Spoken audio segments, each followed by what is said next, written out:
Hopefully this works.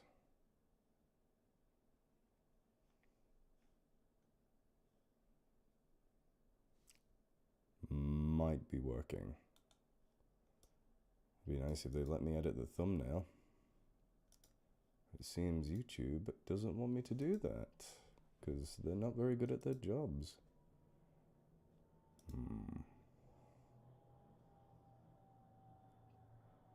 Gosh darn it. That is strange. Still won't let me do it.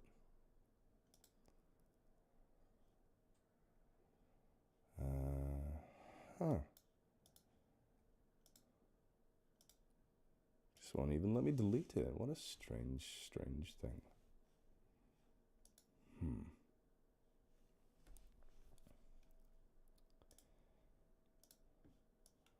Oh, that's not what I wanted to do. Hello, everyone, and I'm just trying to get things set up to do a charity live stream. I should have really announced this at an earlier date, but my schedule is so erratic that things don't really go according to plan. Well, even when I try to plan things. Okay, I don't care about not being able to save those settings right now. Cool. So, for those of you who had just joined us, which is probably everybody, my name is Scott. I'm Nature's Temper. That is me. Hello, how's it going? And I wanted to do another charity live stream. It has been over 2 years since the last time I've done one of these things, and that doesn't sit right with me. I might not be the richest person in the world. Hell, I'm nowhere near that. Jeez. And I might not be the most popular person in the world, but I want to use this platform to help create a better future and help any way I can. And today, I was inspired to do this because of a thing called the Big Give, or the Green Match Fund is part of the Big Give charity. Essentially what it does is a number of charities that have signed up to Big Give or whatever, they receive double the donations than what you give them. So if I were to give my donation, my charity of choice, a donation of £50, they would get £100 instead, which I think is too good a opportunity to pass up. So I thought maybe I'd try a little fundraising today.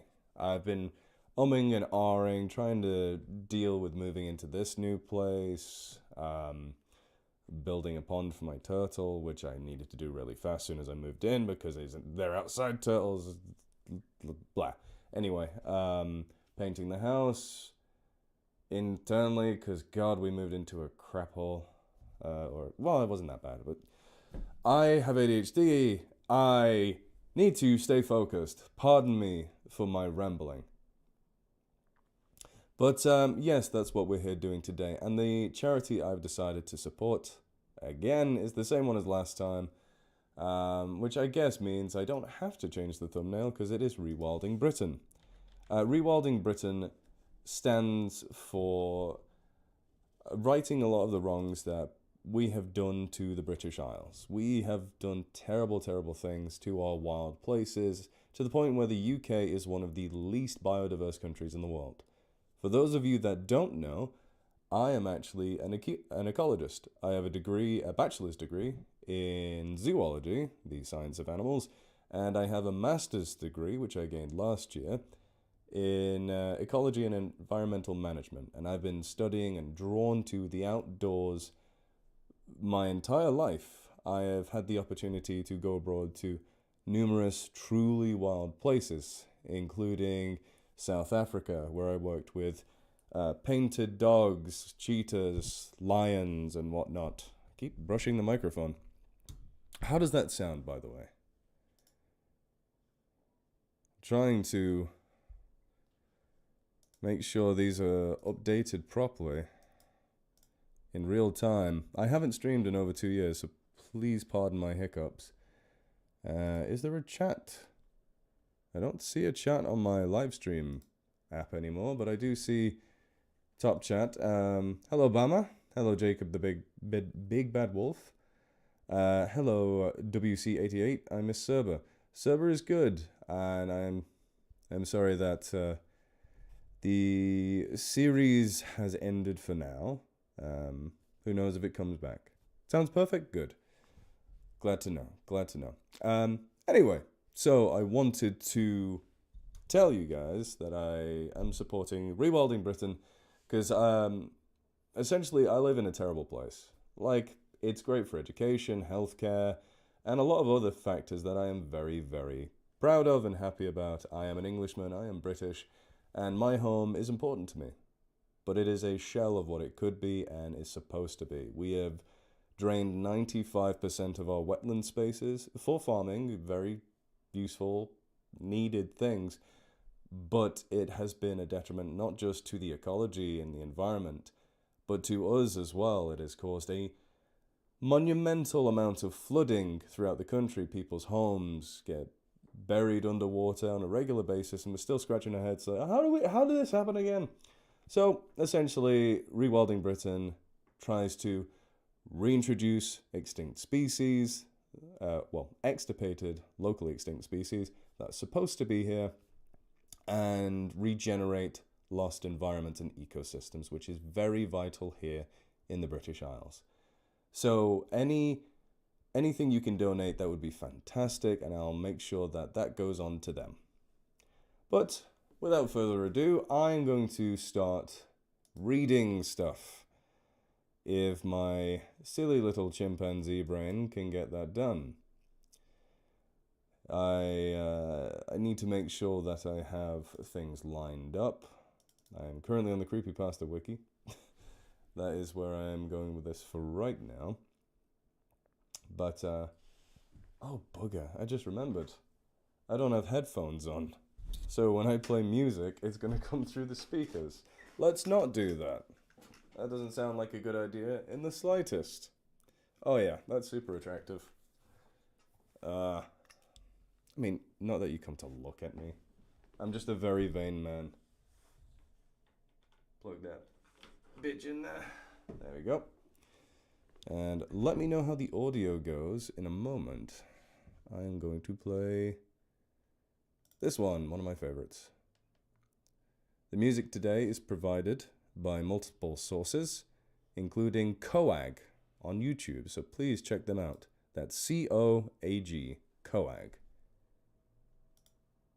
There we go, that's playing. How's that sound? Not too loud? If it's even coming up at all.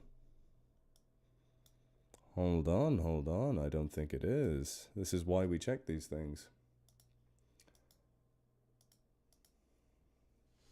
Thank you very much for the $20 donation, Democracy. Are you going to show me YouTube?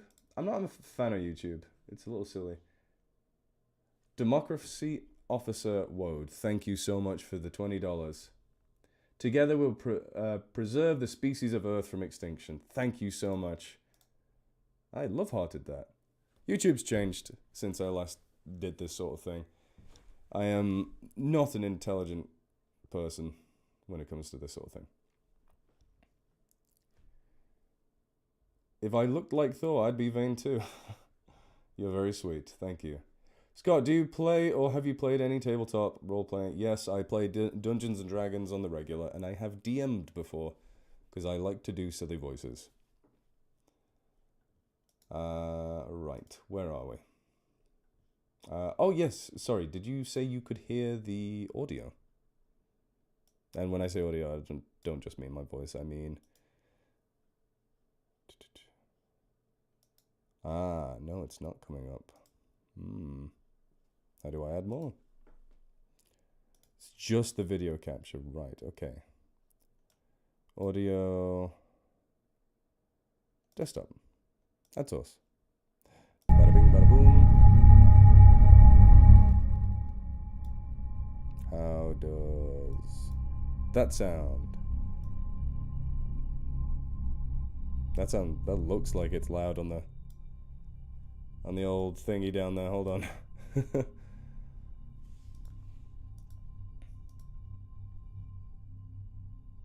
¿Todo bien? Gracias. Necesario. We need to get this working correctly. And I don't know what happened to the... Oh, that's right. I'm not signed in properly on the hosting thingy, but that's fine. We don't care about that. And I'll put you over here. Fantastic. The mood has been set. Cool. So, now without further ado, I will start reading. So, we are going to start with a story by Red Nova Tyrant. Red Nova Tyrant is a name that has occurred quite a few times on this channel. In fact, I will be linking it right here. This is the story we'll start with tonight. It is entitled, What Now? By Red Nova Tyrant. Oh, before I start, I'll say thank you. Thank you very much, Rod Turner, for a cause greater than humans. Love your good reads, and cheers for your good works. Thank you very much, Rod Turner. I'll give you a little love heart. Mwah.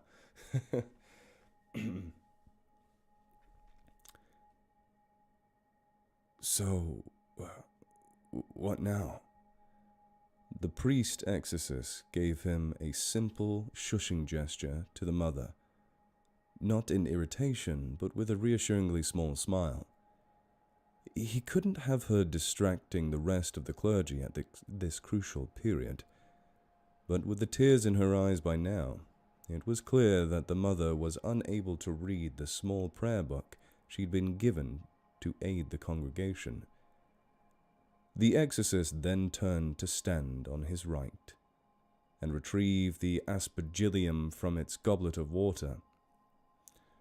Turning to each member, he gave a hard, singular shake of the rod upon each person present, including the mother, letting the holy water douse them. Then he gave a sprinkle onto himself and approached the victim. The boy, no older than 11, was slowly bobbing around in the middle of the chapel, occasionally flinching or spasming a limb. But his bloodshot eyes stared upwards, not even a hint of consciousness present. Unjudgingly, the priest flicked the aspergillium once more. It got the child's attention. He hissed and flailed, still not lowering his head. Breathing out, the priest nodded to his clergy and kneeled, before beginning the litany of supplication. His prayers were loud and commanding, and the choir of responses from the 7 others followed like waves crashing against the shore. He could feel the strength of their combined faith. They were sure to succeed. The mother attempted to follow along, copying the clergy's words. "Lord have mercy. Lord have mercy. Christ have mercy." She barely understood what was going on. But then again, the last 2 months had been near incomprehensible. The church denied this right on multiple occasions. Only when every other avenue of exploration had been followed, doctors, psychologists, therapists, school adjustments, and returned with nothing, did they allow this exorcism to occur. But now she worried if even this would work. When she had broken free from her own thoughts, she looked up to see the priest lowering the cross. Her son's head was still hung back. It had been that way for days, as though the last ounce of control he had over his body was being spent to look towards the heavens, towards salvation.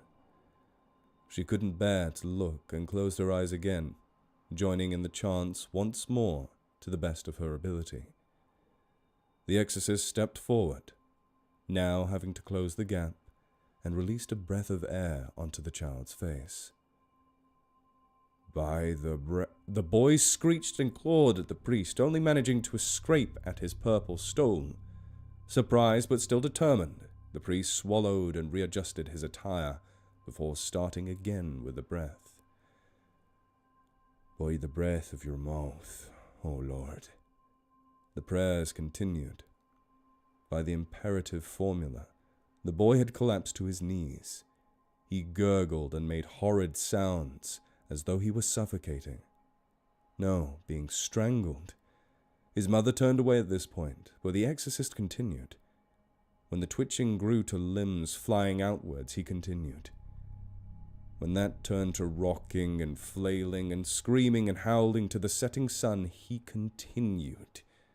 The boy never went after anyone, only violently reacting in the space surrounded by the clergy, gaze still transfixed skyward. His fingernails were starting to dig into cheek, blood just barely coming to the surface.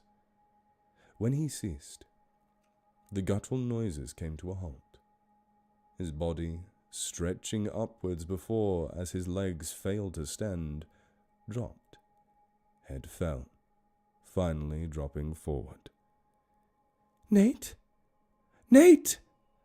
The mother ran forward to the cradle, to cradle her child, and the exorcist smiled, wiping his brow. The exorcism was a success.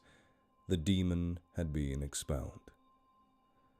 The last glimmer of sunset passed, and the stained glass lighting dimmed into nothingness. The only source of lighting that remained were the candles now, casting long shadows across the stone floor. Too long. The priest looked about his clergy. They seemed either frightened or dulled from the 2-hour ritual. He didn't blame them, but was confused by the fear. Turning back to the boy, he saw why. Mother cradled son, and darkness cradled them both. A twisted, turning arm of pitch black that continued to a form of night and fangs. Teeth and spine, endlessly moving into its own gaping maw of a mouth, as though the thing were swallowing its own face. The expulsion had been a success. "So," the beast growled. "What now, priest?" And that ends our first story of the night. What a lovely way to kick things off. A demon has been expunged into the world of everyone who's around, which not a great situation for anyone. But anyway, I'm glad you enjoy my storytelling, Martin. And Island Girl, thank you for joining us. If any of you want to suggest a story, you can send a donation to the cause and have a link to the story. As long as I have the, I am allowed to read it for such a thing.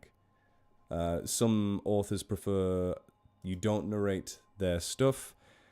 Even if it is for charity, I assume you still want to get permission from the authors. That's why I'm using the Creepypasta wiki to get my starter stories. But I could also, you know what? I could, hypothetically, also go to my Reddit page. Yes, we have a Reddit. Just in case you didn't know, we have a Reddit where you can submit your stories directly to me. And in fact, a lot of really good stories have been coming out recently, including the one that uploaded earlier tonight, which is There's Something Seriously Wrong with the Farms in Ireland. Hell, the entire British Isles has something wrong with their farms. Wales! I'm just messing. But we have a decent amount to draw from tonight.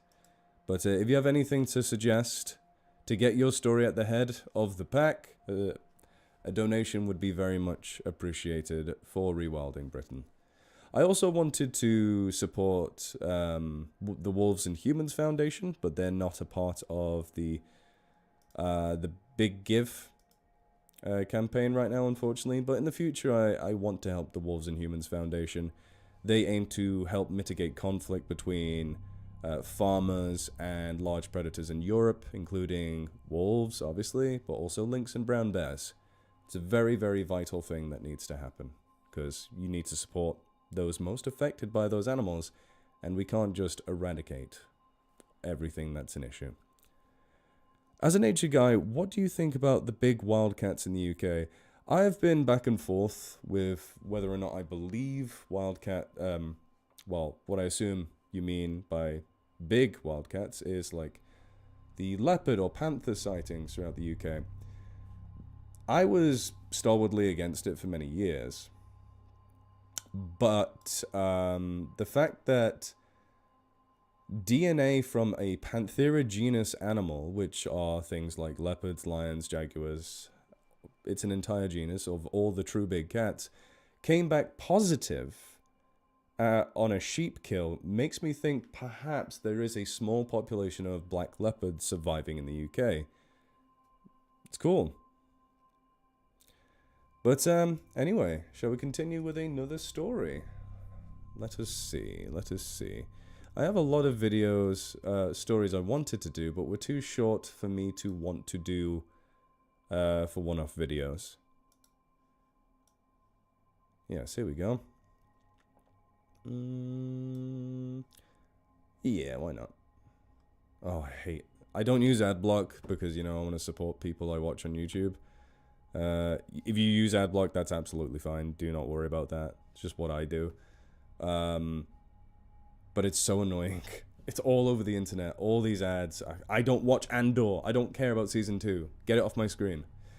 Anyway, this next story is called Flat Paint, and it is also by Red Nova Tyrant.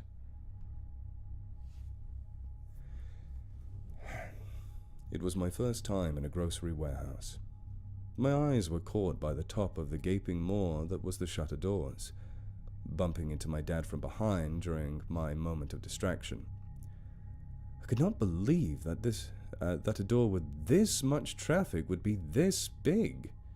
Granted, I was still a teen then too, but that's beside the point.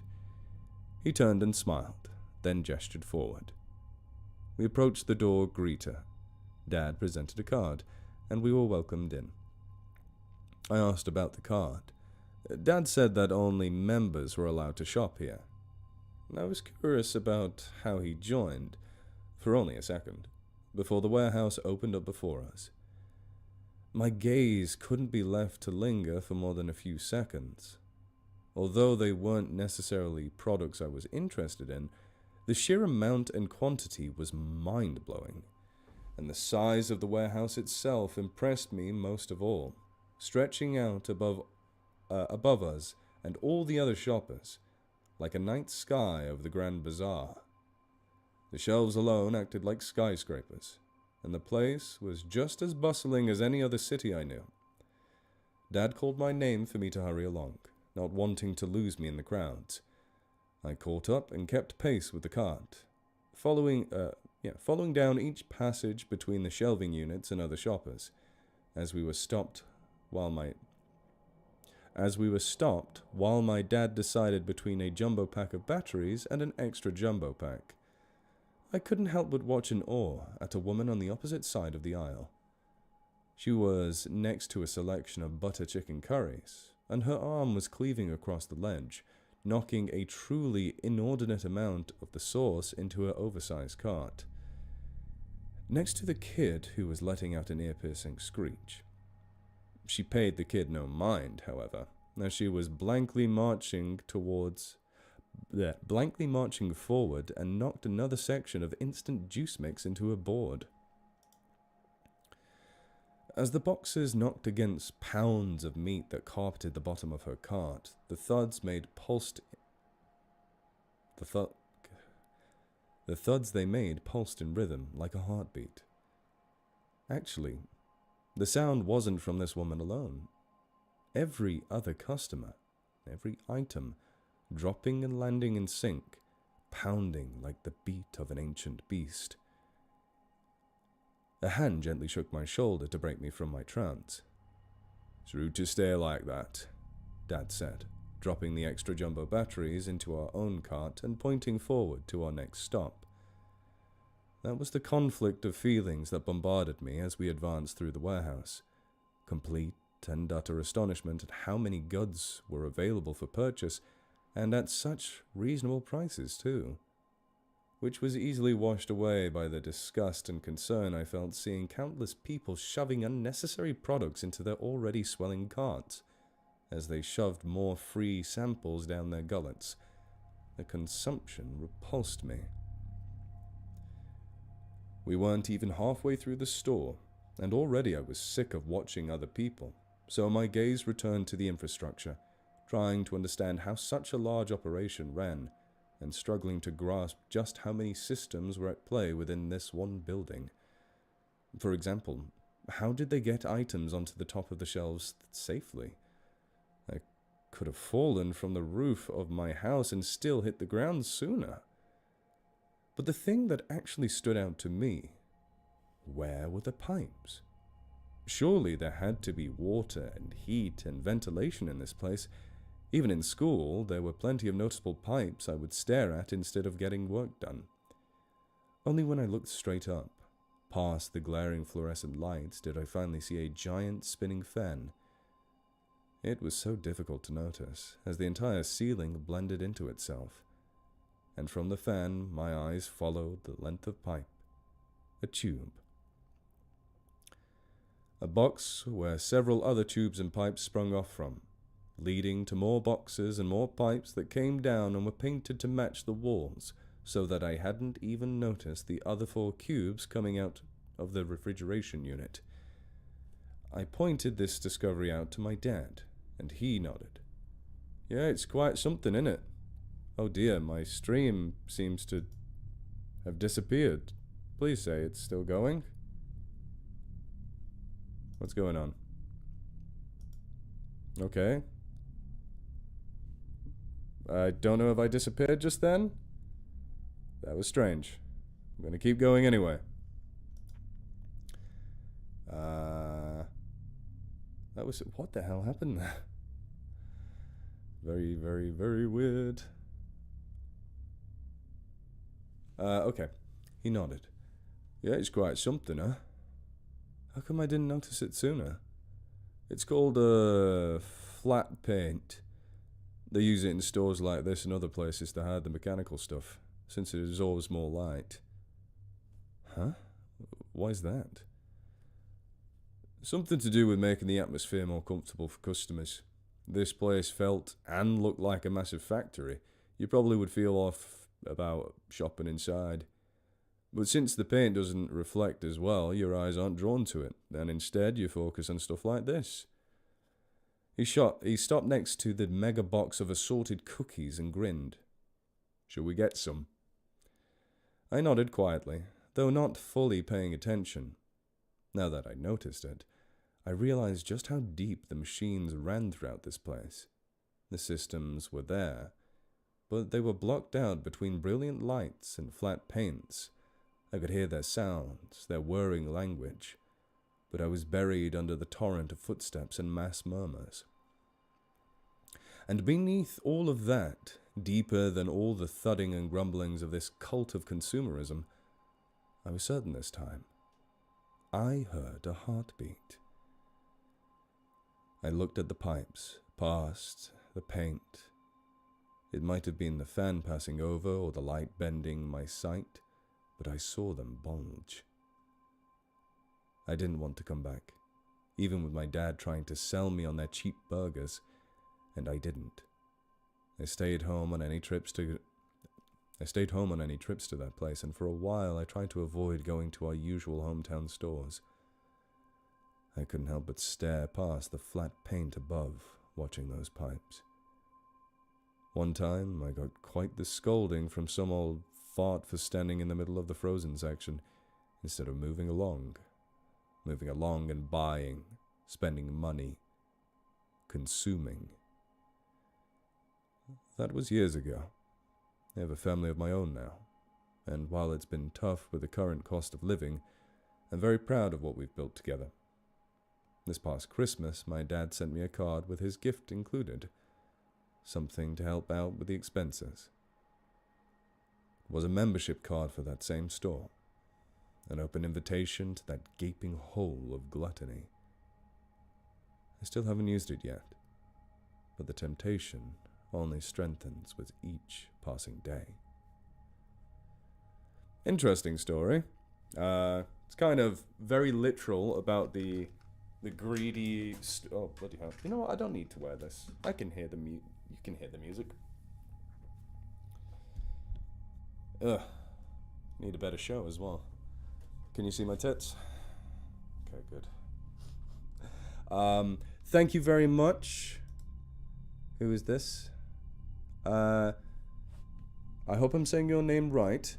Jalance Lightblade. Thank you so much. You say, love your work, man. Been listening for years. Glad to help. Thank you so much. I really, really appreciate it. Pardon me.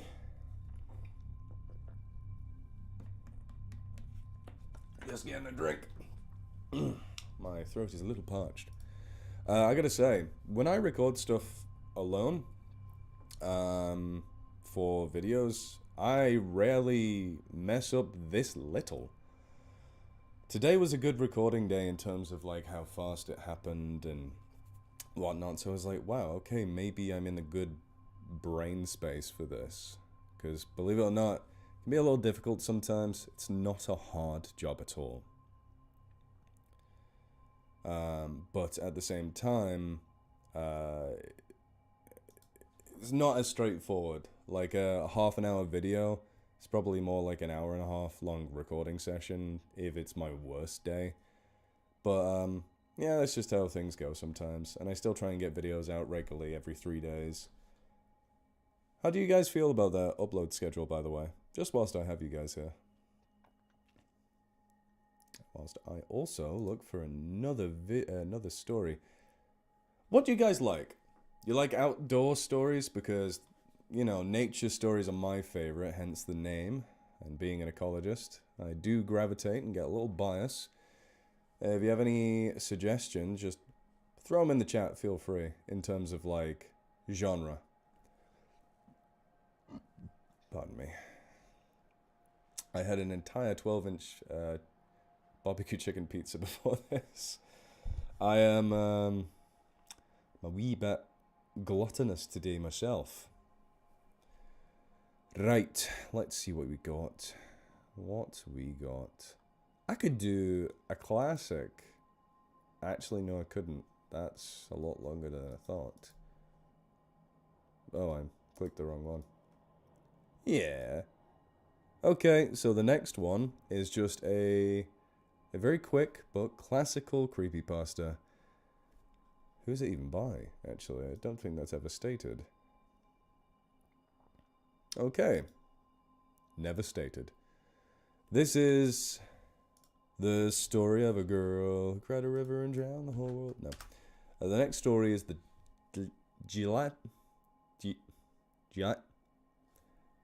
Dyatlov Pass incident. In the winter of 1959, 9 university students died mysteriously while hiking in the Ural Mountains, located in the former Soviet Union. Details never leaked out to the public until well after the fall of the Iron Curtain, due to the unusual circumstances contained in the report. The bodies of the hikers were found not far from their camp, which had been nearly destroyed. Investigators followed footprints to what looked to be the site of a small bonfire and the first 2 bodies. Inexplicably, they were clad only in their underwear, despite the bitter Russian weather. It was as if some force drove them from their camp before they could even dress. 3 more were found in another location, looking as if they were trying to return to their doomed camp after their companions succumbed to hypothermia. None of the bodies were dressed for winter, some without even shoes, and others with only strips of cloth on their feet, torn from the clothing of the already dead. If the circumstances were unusual, the autopsy proved to be completely bizarre. One of the students had major fractures to his skull, and another 2 had their ribs completely smashed. No external wounds or trauma were found. Medical experts compared the injuries to a high-speed car crash, stating it would be impossible for another human being to create injuries of their type without an external wound. Another camper, a young woman, had her tongue missing. While investigators initially suspected foul play, no footprints were found near any of the bodies other than the student's own. Adding to the mystery, the bodies were all shown to have high levels of radioactive contamination. 9 years after the incident in the Ural Mountains, another group of hikers were found dead, this time in the Caucasus. The incident occurred in the late summer this time. However, many similarities were present. The hikers' campsite was found destroyed, and the campers were forced to flee with little to no provisions. Rather than being spread out, the bodies were all found within a dozen yards of each other in a nearby clearing. The scene was described as horrifying by the police. The bodies were positioned as if thrown at great speed and postured as if their bones had been smashed to splinters. The results of the medical investigation were immediately sealed by the Soviet government. Again, each of the 6 bodies presented high doses of radiation, despite a normal background radiation level near the site of their deaths. During autopsy, the medical examiner discovered that the initial description of the hikers' bones being smashed was incorrect. Their entire skeletal structures were missing, despite having no external wounding whatsoever. High levels of calcium and other nutrients were found in their blood and surrounding tissues. It was as if something had somehow rapidly liquefied the victim's bones. Crime scene photos also revealed the clearing that the bodies were found in was not natural. Topographical maps were taken only months before had shown the area to be a lush forest. Entire trees were smashed to splinters in a path more than 20 meters wide and over 200 meters in a path more than 20 meters wide and over 200 meters whatever. Despite the Soviet crackdown on all information, it eventually leaked out, as all such information does. Leading occult experts have gathered all available facts and came to a single, terrifying conclusion. No man or man-made device could have acted with such deliberate force or in ways uncovered. Of all research available, only one entity could have been responsible. Something that was not meant for our Earth. Something that struck fear into the heart of a certain insane Arab. My mate Yusuf. Right, that was a classic. I do like a good classic. I'm going to just mukbang with you guys real quick. It's a protein brownie. I have 2 of these a day so I can maintain this beautiful hair. You know, yeah, that's why. But, yes. Keep the questions coming in. If you guys want to ask any questions during this, feel free. I've also realized that I could do a hashtag and get more people coming in. Horror stories. There we go. There we are.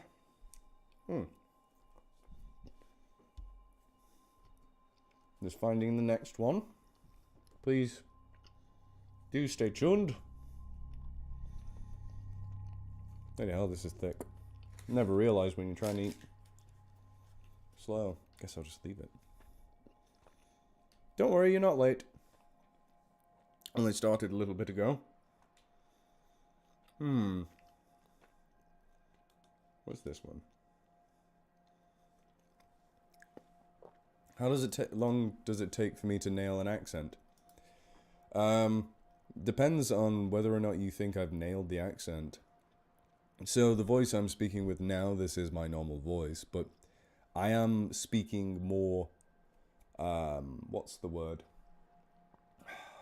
Succinct. So I'm over enunciating my words. If I were to talk relaxed, this is actually how I sound. I don't really, overpronounce things or anything like that.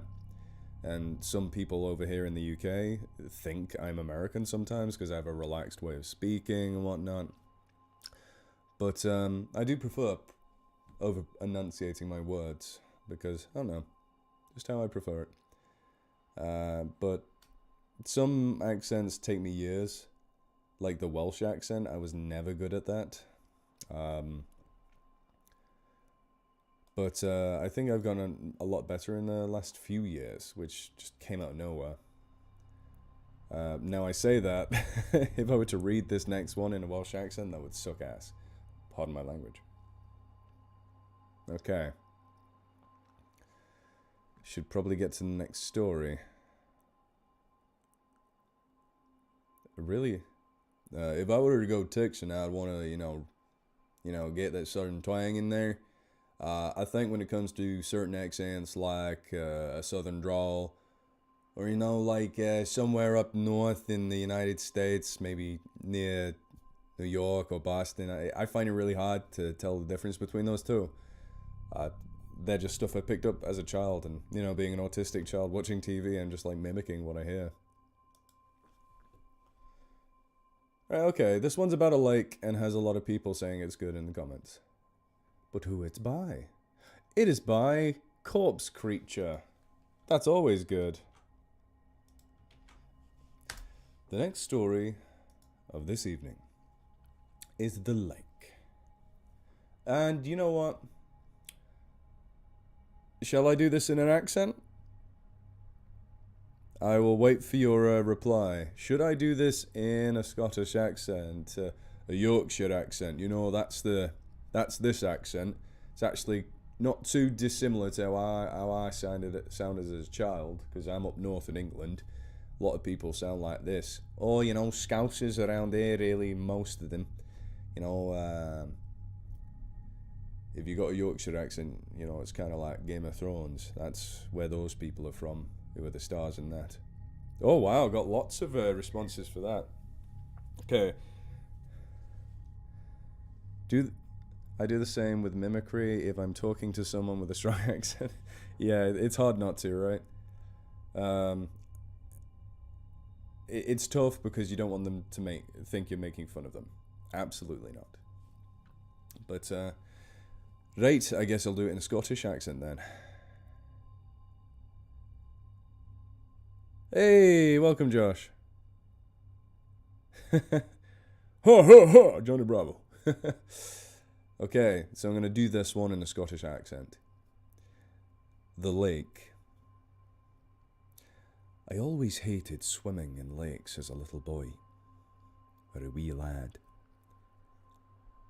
It wasn't the weird creatures fluttering around in the deep, or the thought of the odd pinching crawdad lingering beneath the sand, or the shattered glass of the drunken teenagers that had smashed on the rocks and left to the slow tide every morning. What bothered me was much, much worse.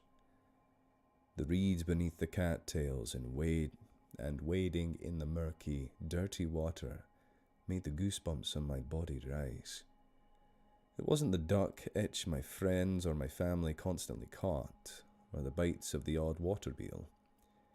It was the clinging, the grabbing. Nothing hiding within the unseen vegetation could be as terrifying as the pulling and ripping of the plants that cling to the body of the wading children in that river.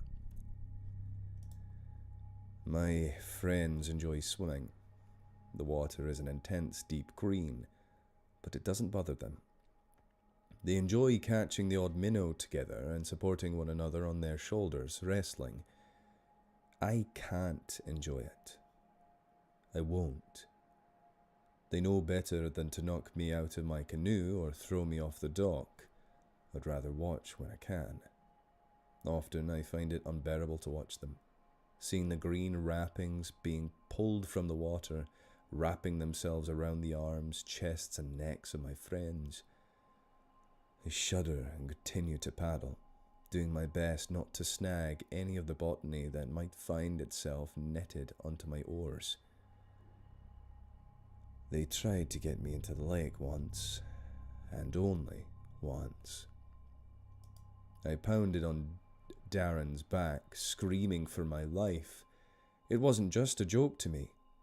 He laughed as I fell into the water, which seemed like an eternity. How could I swim back to the dock with all the reeds around? I regurgitated after surfacing. I was disgusted. I was crying. I stood on my tiptoes on the corner of the tall dock beneath the shallows, telling everyone that I couldn't move. Darren retrieved me from the canoe, almost tipping it as he pulled me up. I screamed again as I found a small lily clinging to my big toe. I want to tell my friends to get out each and every time. They prod and poke fun at me every time I pull my bathing suit on and go into the canoe. But I won't go into the water. They don't understand my terror or where I'm coming from. I'm coming from Loch Ness. They don't know my secret. 2 years ago, before I had met all my closest friends, I loved swimming. I caught a tiny fish and cared not for the plants that repulse me today. I had a specific part of the lake I loved to swim in. It was mine. There was a small path nobody else took that led to a green forested dip, where I had tied a rope to swing on a huge coniferous tree. I was alone and secluded. It was beautiful. The dragonflies buzzed and the odd jays would bicker amongst themselves. It was wonderful. It was my sanctuary. That one night I remember the best. I had gone for a run through the forest with my homemade fishing rod, using corn as bait. I just stripped and hopped into the water when my grandmother called me on my walkie-talkie to come inside and get dried off. It was getting dark, but it was too late. I couldn't get out to the water. I couldn't move. I was snagged on something. It gripped me hard around my ankles as I waded with the skills I learned in level 4 swimming. I struggled and pulled, trying to look down to identify what was wrapped around me. I pulled and pulled. It seemed to weakly pull back. I slowly grew terrified. I pulled my arms into the depths to break what was around my leg. I couldn't. It was thick, like the branch of a tree, yet hard to grip. I grew into a panic. "Help!" slipped from my lips, although nobody was around. Finally, as quickly as I was snagged, it seemed to just slip off. I swam as fast as I could to the shore and stared back. Water pounded the rocks on the shore, but there was nothing. I got dressed and ran home, my heart still pounding in my chest. After a good night's sleep, some Sega Genesis and pancakes for breakfast, I ran out of my RV ready to go swimming again. The jays called once more. I ran around the paths, through the forest, watching the odd scampering chipmunks or breeding dragonflies until I was lost. I meant to get lost. It was more fun that way. I loved exploring, and I was too nervous to go back where I'd been swimming before.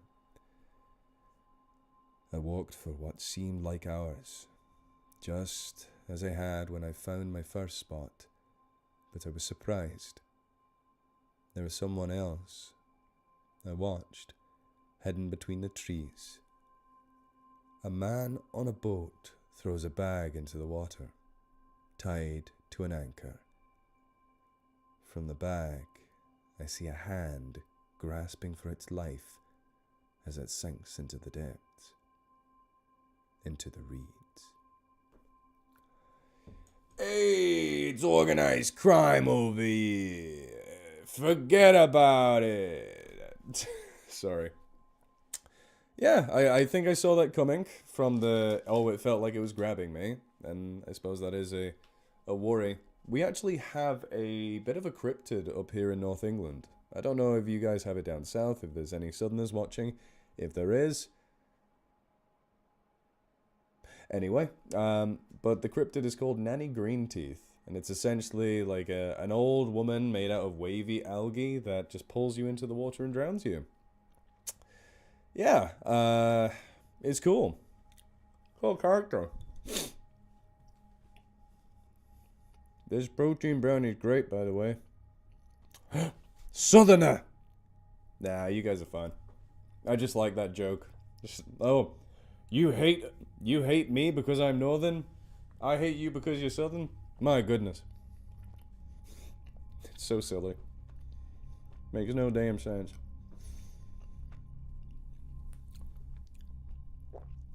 Oh, when you say southerner, do you mean like southern United States? I'm talking about southern British people. So here in the UK, if you guys are American, up north is usually a little cooler, not by a crazy amount. It's more or less the same all throughout the UK. But it's a little cooler, less densely packed, but we still have our cities and stuff like that, cities, towns, and villages. But it's more associated with agriculture than the rest of the UK, and urban development, and we did a lot of the hard labor back in the day, whereas the south is where the posh people tend to live, and it is to this day the richer part of the nation. It's where you hear the accents like this, where all the posh people live, and they go to Oxford University and whatnot. Whereas up here, we just work fields, do farm stuff, or we used to work the mines before they closed, but probably for the best. my dad died of black lung. That sort of thing. Yeah, USA Southern is more like UK Northern, and flipped, if that makes any sense, over in the US, and very different to the UK. But not in every aspect. We are different countries in general. I'm going to turn on the light. Actually, no, it's fine. For now. Okay.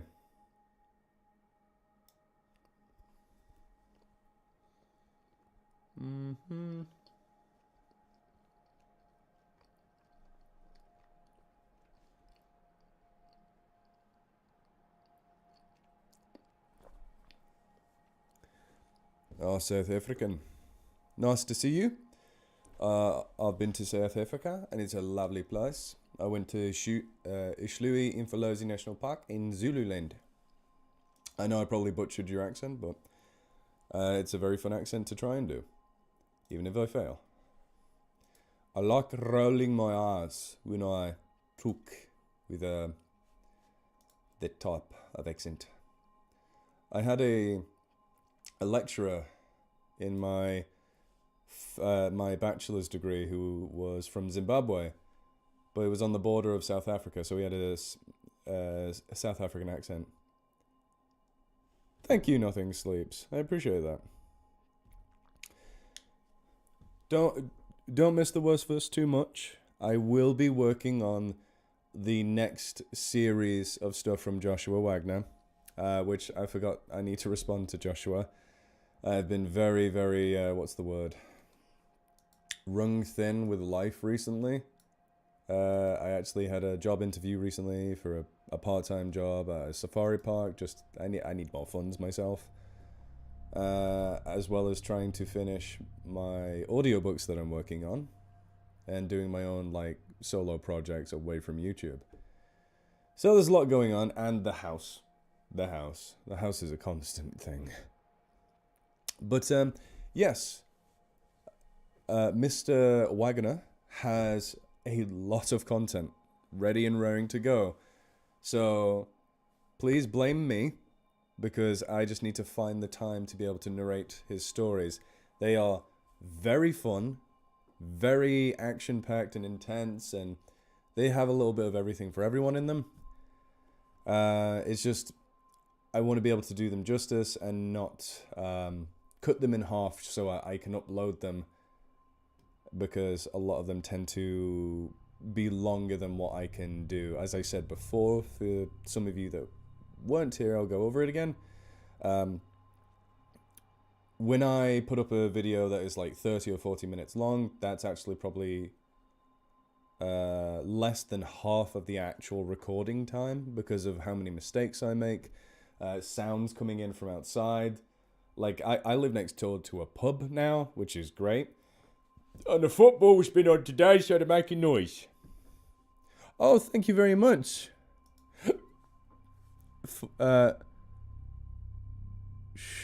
Sorry, I want to get your name right, so I'm going to read it thoroughly.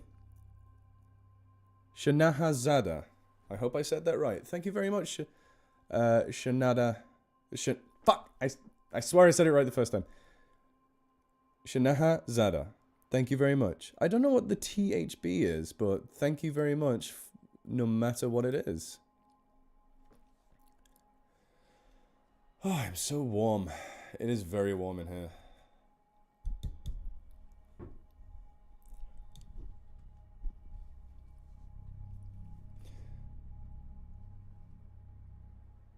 Kiasi Tut says, as a black man in America, I love your southern black accent. It's perfect. Sounds like my uncle's who's obsessed with eating crocs and gay.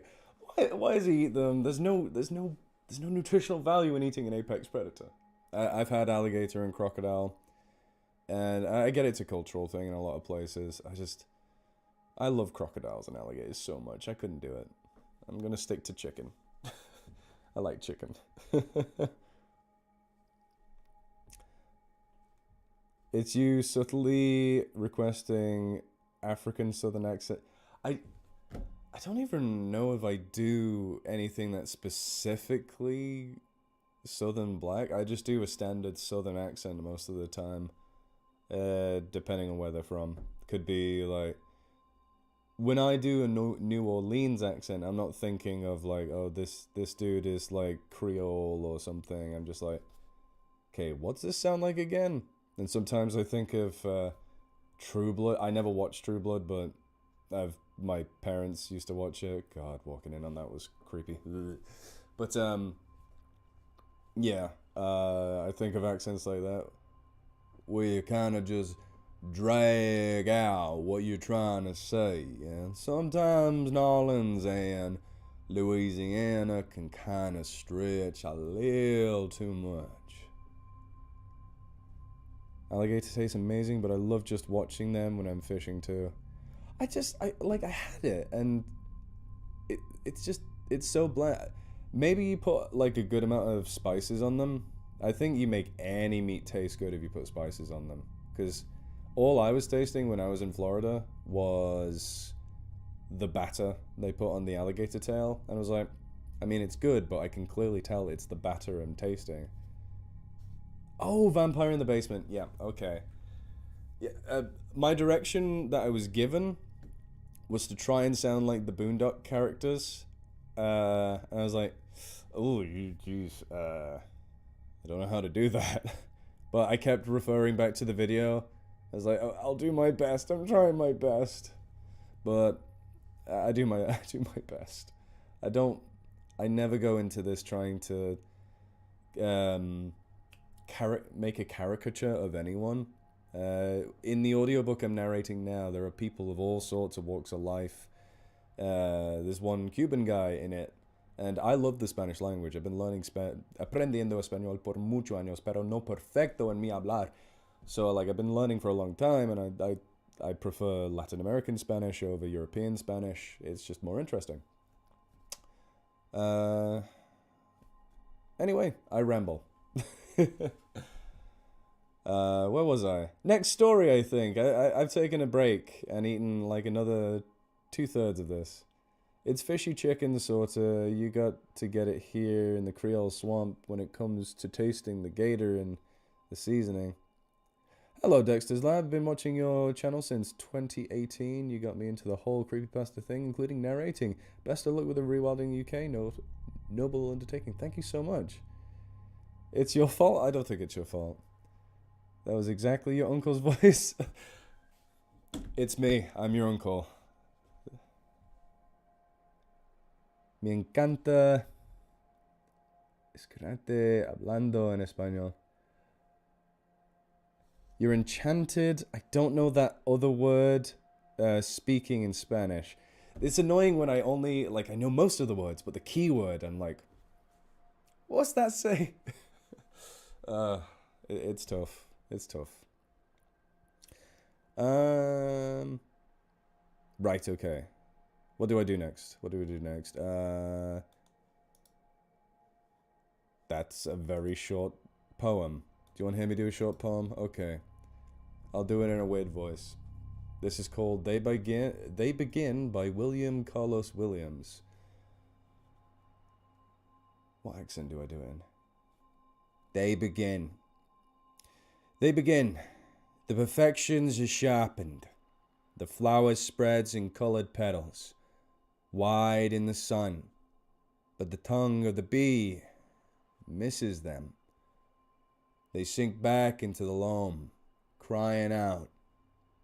You may call it a cry. That creeps over them, a shiver, as they wilt and disappear. That was literally all of it.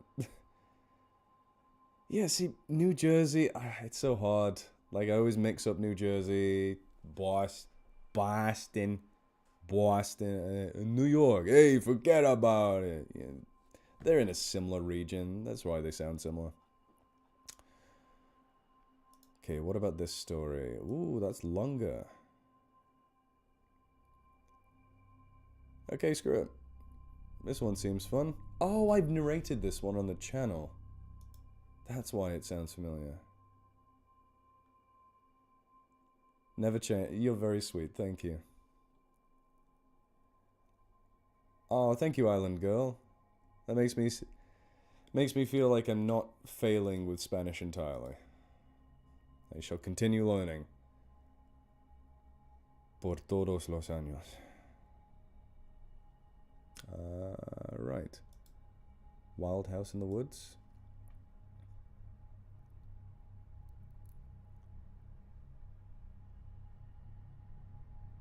Okay, this one's short and seems interesting.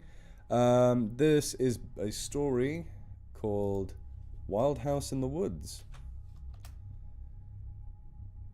Thank you very much, Chris Mind. Appreciate it. Hello, the Lone Wolf. I'm going to continue with the story. This story is by Scientia1824.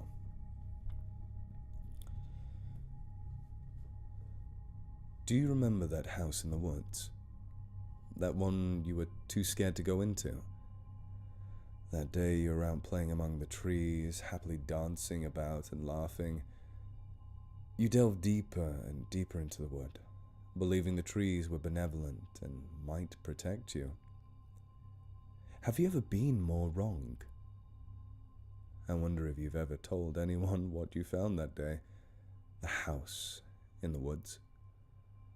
It must have been beautiful once, a grand, great mansion. I'm gonna lean back. Oh, sorry. By the time you found it, the wilderness of the forest had overrun it again. All that was left was crumbling stone, breaking down, covering dark hallways and damp corridors. My girlfriend is sneezing. She's got a cute sneeze. Wilderness of the damp forest had overrun it again. All that was left was crumbling stone, breaking down, covering dark hallways and damp corridors. Faint traces of gold paint was the scent that inspired you to begin your hunt. Small, worn patches of glittering color. What were you expecting? Treasure? How fast was your heart? How fast your heart must have beaten as you passed the leering gargoyles that hung from the roof, old and decrepit, terrifying a poor young child such as yourself. The candle you brought only made things worse. The small light throwing shadowy objects and grotesquely distorted monsters. On you tiptoed, through the house in the woods. I still wonder if you dare to tell anyone the tale of what awaited you up the stairs, as you drew your candle closer to the door and found the star etched on the old wood. Did your heart flutter? When you pushed open the creaking door and found it there, did you scream? If nobody is around to hear a child in a forest scream, do they make a sound? It hung from the ropes, strings, from all corners of the room. like something from a horror movie. Its entrails spilling from its slashed body, and the old blood dried on the wooden plank floor. You never did tell anyone what you saw. Hearing a noise, you turned around only to find the door locked. No windows in this room either. Slowly your body responded, screaming out for sustenance. No amount of shouting and banging on the door would get attention. Only I could hear you, watching from the other side of the door, smiling. A starving man will turn aside from whatever values he holds dear if he would otherwise die. That body at the center of the room frightened you at first. Soon you began to think of it not as a source of terror, but a source of food. They say that a man who eats the flesh of his own kind will be cursed by the gods to be eternally hungry, yet eating, ever yet never full. Their thin form is terrifying, with bones protruding almost through the skin. This is called a Wendigo. Have you ever heard of this legend? The food ran out, of course. Meat does not last forever. They eventually found your body in the old house in the woods. Can you imagine their shock and terror when they saw the door locked from the outside, with no key to be found? Tearful days and sorrowful nights passed. They buried you in the graveyard, with a beautiful angel statue over your coffin. Much good that would do you, lying in the dirt, worms eating your flesh. But that will all change now. 6 months it's been, but it feels so much longer. It's night. I crouch beside your freshly dug grave. I whisper to you, time to get up, child. Rise again, child. A Wendigo will howl tonight, its terrible hunger fueling its anger. They say the first go for those it knew in life. It's been 6 months. 6 long, lonely months. Will your dear parents recognize you? That was an interesting story. That was Wild House in the Woods. Never heard that one before, never read that one before, but cool. I am going to need to turn the lights on now. It's getting dark. I also need to try and remember how to do things. Huh. Oh, I need to add a goal. What is going on? Set a timer 30 minutes. No. 2 hours from now.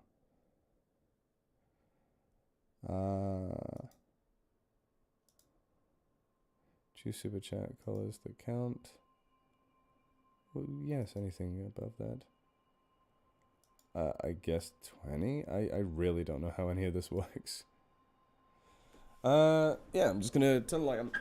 Oh, my butt.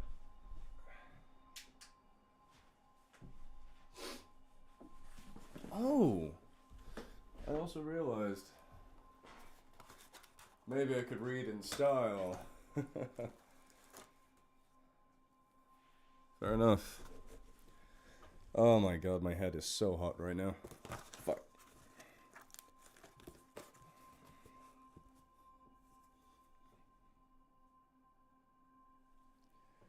Alright.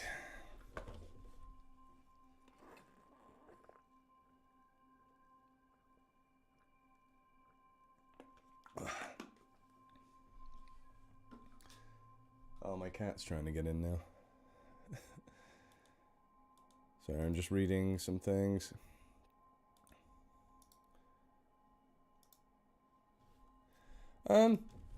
Potentially. It's just trying to organize these things in the future is already tough to get things narrated in a good timely manner. But when it comes to when it comes to, you know, collabing with someone. It can be a pain in the bum. Sorry, one moment. I have another collab that I wanted, that I've been offered to work on. Come on, Sweat. Yeah, come on. Move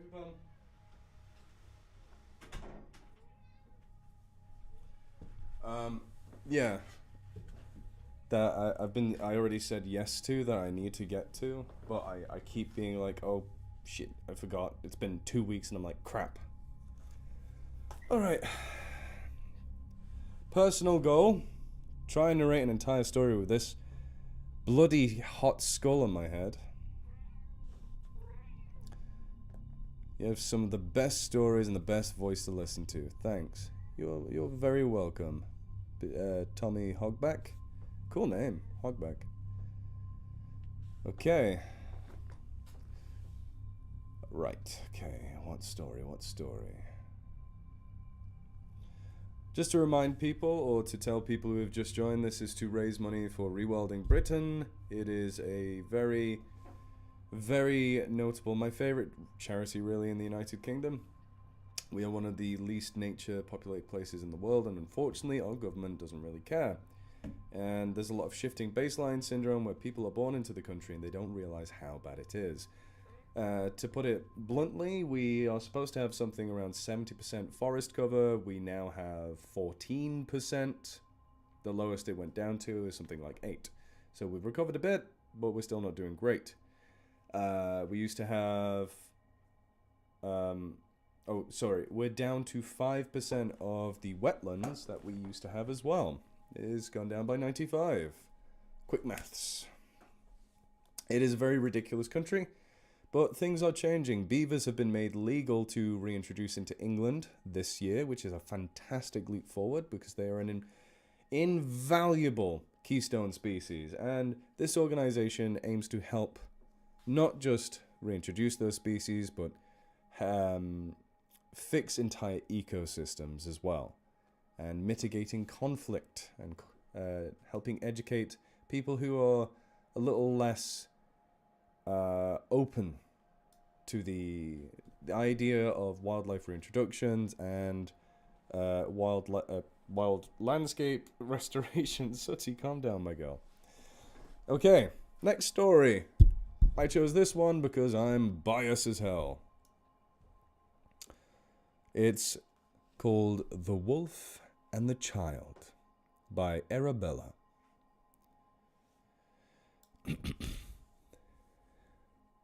The year was 1885. No, I'm not going to do that. The year was 1885. A woman, heavy with child, sat outside the... My cat. Sat outside her home in the sun. She was a lovely woman, with fair hair and vivid blue eyes. She was anticipating the arrival of her children. They were already a few nights overdue, and though not unusual, it worried her regardless. And a rustling in the bush alerted her to the presence of a large wolf that stepped outside of the thicket.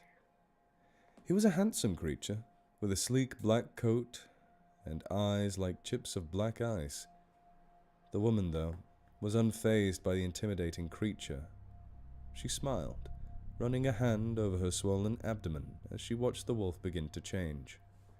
Oh, it's one of these.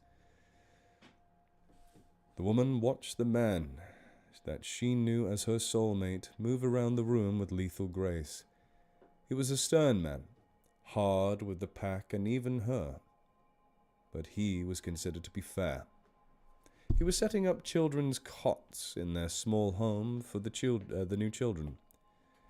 It was later that night when the young woman began to feel the signs of a child's forthcoming. She was prepared for a long night. She knew she had a difficult ordeal ahead of her. Hours later, the scent of blood and new life heavy in the air. Wolves had gathered outside of the house and were anxiously awaiting the new arrivals. She could be heard from outside the house. Gasps of pain were the most often, and the wolves knew the time was near. Finally, the first sound of a child was heard. The first child born was a boy. He was a fine dusting of light blonde hair atop his head and clear blue eyes. The man took the child from his mother's breast and took him outside to the wolves. A chorus of howls rose up at the sight of the small child. The man steps into the grass and kneels as the gathering wolves began to form a circle around them. An old wolf, white around the muzzle, steps forward and stands before the man and child. The man bowed his head as held the crying child. Okay. As he held, there's supposed to be a he there, he held the crying child out to the wolf.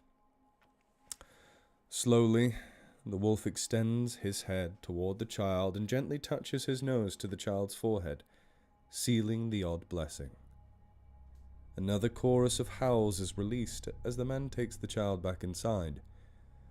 Soon another cry is heard, and the man returns, this time with a baby girl. The child had dark curls upon her head and had gem-like green eyes. The man knelt again, and the wolf came forward and looked upon the new child with a composure born of many years of patience before repeating the blessing. When the man returned to the house, he did not come back, even though the wolves knew there was another arrival expected that night. Hours passed, and Moon made her journey across the sky in silence, and still the man did not appear. Fear began to ripple through the pack. Something was terribly wrong. The child should have been here by now. Finally, as dawn began to break and both the sun and moon hung above the horizon, another sound was heard, but it was not the sound of a child. Instead, it was the low keening sound of a newborn wolf pup. The man appeared in the doorway holding a small brown whelp by the scruff of the neck. He waved his hand, dismissing the pack, passing over the elder wolf's blessing. Year 1. A small wolf pup sat on the porch of her home, watching two small children play in the grass. Her chest fur seemed lackluster in the shadow of the large man standing above it. The man stepped closer and eyed the small creature, gazing up at him with disgust. Oh, what a dick. He cast his steely gaze away as he moved the pup aside with his boot. The pup whined, but got no response from its indifferent sire. I'm going to punch this man, I swear. When the man left, the woman came out of the shadows and scooped the small bundle into her arms. The woman loved all her children, but her youngest was labeled an outcast, and the traditional blessing was forgone at birth. The woman felt that somehow. Perhaps it was her fault that the child had been born essentially the opposite of its kin, but a small part of her also felt that perhaps it was her youngest child's destiny. Year 5. A small child sat in the clearing, staring up at the full moon and listening to the howls of its kin echo in the forest. The child may have been young, but it knew they realized they were different. It was no secret the child was different and treated differently for it. The child often wondered if it was their fault that they were so different. The child dismissed the thought entirely, in favor of thinking about when they would be free of the pack. Soon, they hoped, for the disgrace they knew they caused to their family was becoming intolerable. Year 10. An adolescent wolf sat at the edge of the clearing, watching the packs gathering with interest for the first time in years. It was the summer solstice, a time when the young family's heirs would be given their birthrights, their adult name, and the job within the pack. The wolf had no predetermined hope of a name or a place within their society. They only wished for freedom, in any of its forms. Slowly the moon began to rise, and with it all the forms of the clearing began to shift and change. Within an hour, a large wolf pack had replaced the human that had resided there. A large wolf prowled to the front and opened its muzzle, but instead of a bark or howl, words flowed forth, announcing the beginning of the event. The wolf stepped forward then, but no longer as a wolf, now taking the form of an adolescent child. An hour after beginning of the meeting, the heirs were about to be given their birthrights, starting with the children of the pack's rulers and finishing with the children of the lowest-ranking families. The first name they heard called was of their golden-haired brother. He would be the pack's new ruler, come his 21st year. Next, their raven-haired sister was announced, given the title of the council head to be taken upon her 20th year. Hours later, the last of the pack's children were being called. Most of them had been made merchants, hunters, or soldiers. The child waited patiently, knowing their name would be called last. Finally, their moment came. No words were spoken for a long time after they had stepped up to the pack's leader. Then he finally spoke. "Upon us this night, I have decided that the cursed whelp be banished." A chorus of howls followed the announcement. Then, before the child realized what happened, a large paw was raked across their face, leaving ragged gashes across their forehead and eyes. The child stumbled and began to run to the surrounding forest. Banished from the territory, the child ran until it had crossed the border and collapsed under a lone tree. The child awoke shortly before true dawn. The moon and sun hung together above the horizon, shining down upon the child. The child looked up at the sky, a rueful smirk playing across their face. For the very event that caused their cursed birth had now freed them of it. Elongated canines glinted from beneath the smirking lips as the child stood. As they began to walk towards the horizon, the child left the nameless whelp behind, and the newly reborn Renata walked away. I don't get it. And oh my god, this is not staying in my head. That was way too much. Yeah, so, well, something as I'm an ecologist, and my key focus are wolves. I've written my master's thesis on them. Wolf packs don't act like this. I know this is, fantasy. But, yeah, wolf packs are just mom, dad, and their babies. That's a wolf pack. Fun fact. There's no alphas, there's no betas, there's no omegas, so those movies, they're all lies. Sometimes a wolf pack can be like just a bunch of siblings, or maybe there's like an extended family member there, like a grandparent. But yeah, an actual wild wolf pack, this is. A natural wolf pack. It's a little different. But yes, thank you guys for staying with me. If there's anyone out there that wants to donate again, send in a donation, please feel free. It's the super chat feature if you're curious and really don't know how to do it. You can also just go direct to the link, but we're trying to hit as many as we can. The minimum I'd like to reach before the end of the stream would be like £100. We're at £30 right now, which isn't bad at all. Thank you for every single dime, every single penny. It's all appreciated. But yes, thank you. Thank you very much. I need a little drink.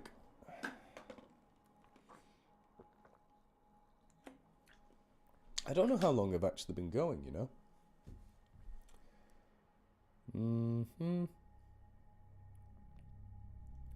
Oh, an hour and a half, basically. Okay, not too bad. Hear you on the call of things, everything good as minor roles. However, as the MC before I do all the calls, it depends. Yeah, it definitely depends on the project. But it's even harder when it's minor voice roles, because you have to edit it in. That's why I rarely ever have guests on my channel, because I'm like, I guess I'm lazy.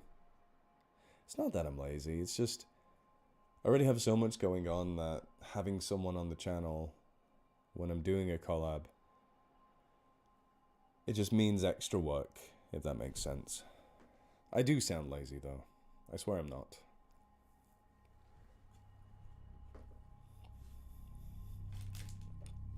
Sooty. I love this cat, but my goodness.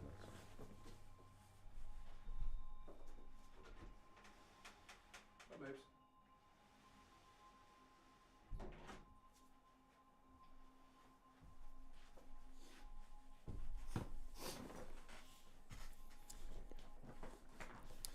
Okay.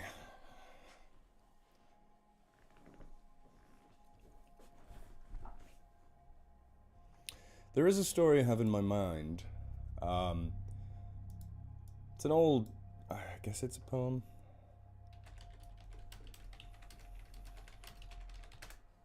That I would like to read.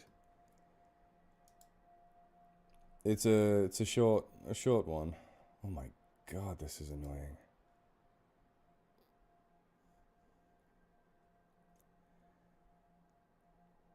Where's the actual full one? I just want to read the... There's a man in the woods. I like that story. It's fun. I guess I'll just go to Genius. I'm gonna play it, is it? It's gonna play it. Ah, stupid ads. I hate them. I hate them.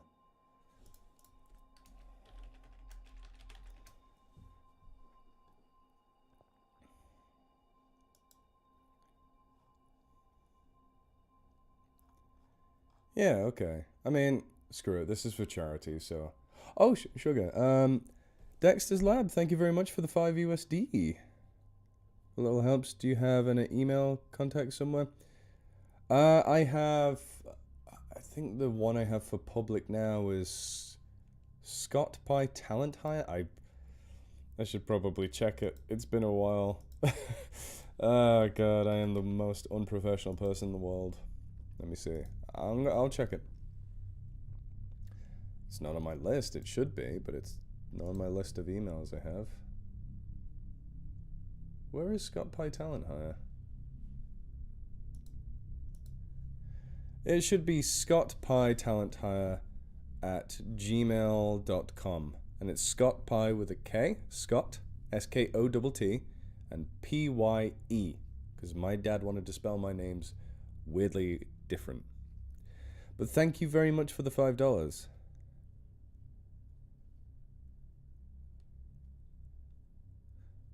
No, I get what you mean, Dexter. I appreciate you. Right, okay.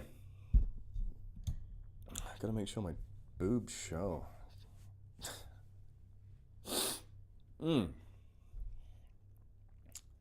This next story... Oh, wait, hold on. I'm going to narrate... There's a man in the woods. By... Oh, come on. No one's given me the actual author. I never actually... Oh, I need to look that up now. Sorry, hold the phone. Okay, yeah. No one's actually given me the original author. That is... Oh, by Jacob Strelin. Cool.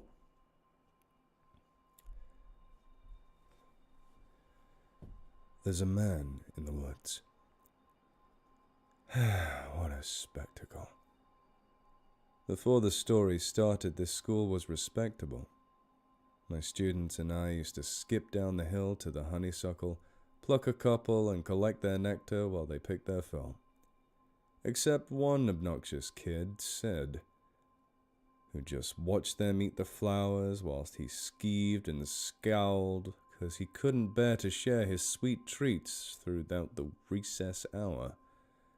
I remember Sid saying there's a man in the woods. That's how the rumors began. Of course, Sid had spotted him first. Poor kids, he got them immersed in his spiel about a serial killer whose gun bed glints in pearl. A visit to the nurse, or worse, a hearse waiting just beyond the dale. The children saw him everywhere. Look over there, that man had Batman ears. We swear. And crazy yellow eyes. We saw something rusty, his shotgun. It must be, I saw a lady's severed thigh. Trust me, everything I heard was absurd. Yet each day Sid went past the playground. Who else was brave enough to save us from the killer's next plot? The rest of the lot would stop back at the blacktop, sure that any closer they would be found deep in the woods left to rot.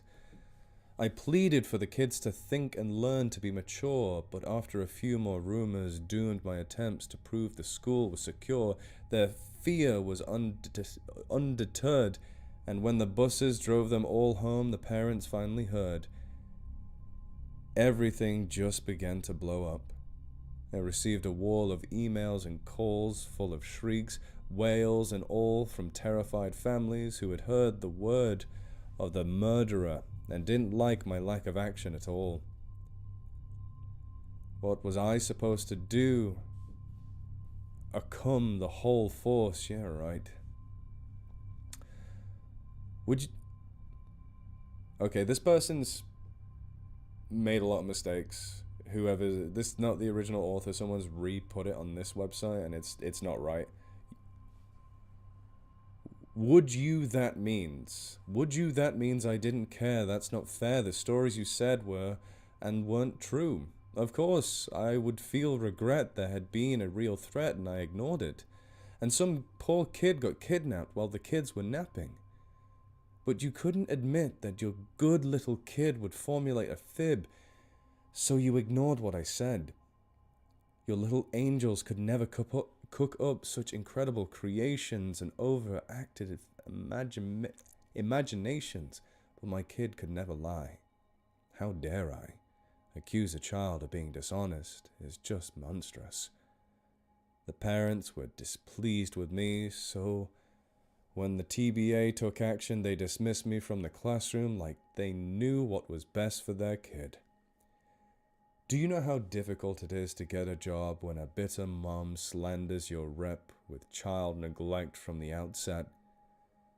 Now who's in control of your classes? Single file line, little file swine, a killer by the pine. Really, are you blind? Will you find your spine? Sid, a child declines to fill our minds with lies. And the next thing you see is people treating me like a committing crimes. I was in my prime. Those kids were lucky to have. Do you see what you did? But I can play along. I can be good. Do you hear that, Sid? There's a man in the woods. You can't hear anything? Please say it isn't so. Ba ba ba ba ba ba ba ba ba ba ba ba ba. I think it's fine.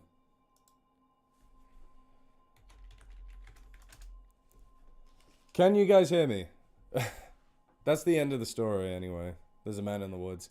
I fumbled through it because, like, partly my fault, partly whoever uploaded this did it wrong. Okay. It's on your side, Island Girl. Oh, I don't know why I'm telling her if she can't hear me.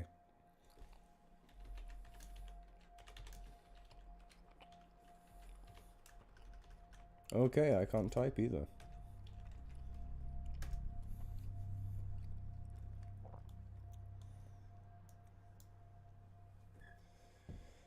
Yeah, that's Sid. What a little shit, right? What a little bastard.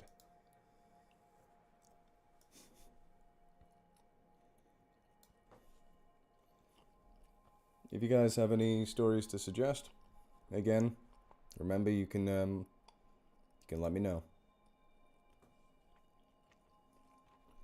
I will finish this, I swear.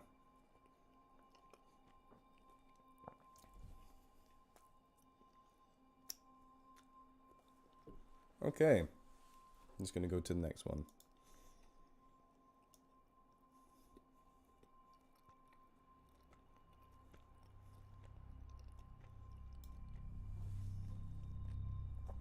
If I can swallow, Jesus. Okay, so this one hasn't given an author either. It's really annoying when they don't do that. But you need to hunt for it. But our next story is this one.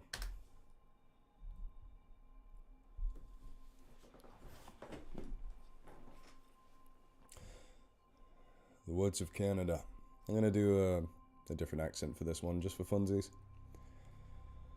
I woke up lying in my bed, still completely made from the night before, save for the imprint I made and it lying on top of the covers.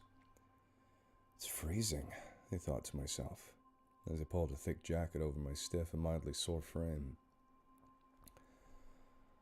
I walked out of my back door to the fire pit and got a fire roaring pretty fast, with some leftover matches and kindling, and threw on some coffee.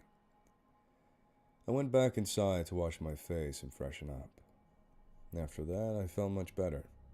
So I took my cup of coffee, put on some clothes and shoes, and walked into the thin, wintry forest that surrounded my house. I was doing my daily rounds to check my snare traps and make sure no uninvited guests were wrecking my property, when I caught a strange scent. It smelled like a cross between ozone and burning meat. I wandered around for a long time, but ultimately found nothing.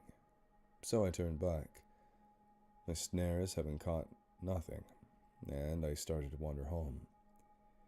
Several times along the way, I could have sworn I heard the faint sound of hundreds of beetles' carapaces scraping and sliding over one another, a very alien sound that I could best describe as spine-tingling. By this point, I had my hand on the grip of the 10-inch buck knife I carried everywhere on my hip, seriously thinking something was wrong. Before my investigation into this new matter could get very far, however, thunder cracked the sky, turning what had been a fresh morning into a roaring downpour, and what would have been a day otherwise spent hunting and fishing into a dreary, dark-as-night, do-nothing day.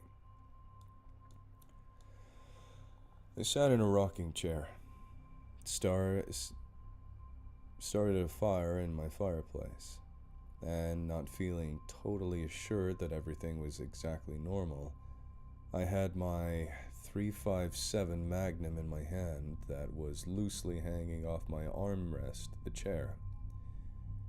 My finger was near the trigger, not quite on it, but close. Every so often, I'd stand up and check my windows. The visibility was terrible, but the few times I looked out, I could have sworn I saw what looked like a raggedy, tattered black sheet fly past. What I was absolutely sure of was that every light was staying lit in that house until the storm blew over, and I could put a bullet in whatever was causing my troubles. Stirring me out of my thoughts and making me grip my gun tighter, though, were 3 loud, forceful knocks on my door. I opened the door to see my neighbor from about a half a kilometer down the road. We had never actually talked besides the first day he had moved in. He had told me he had his power. God, I don't know what's going on with my eyes. They're not working.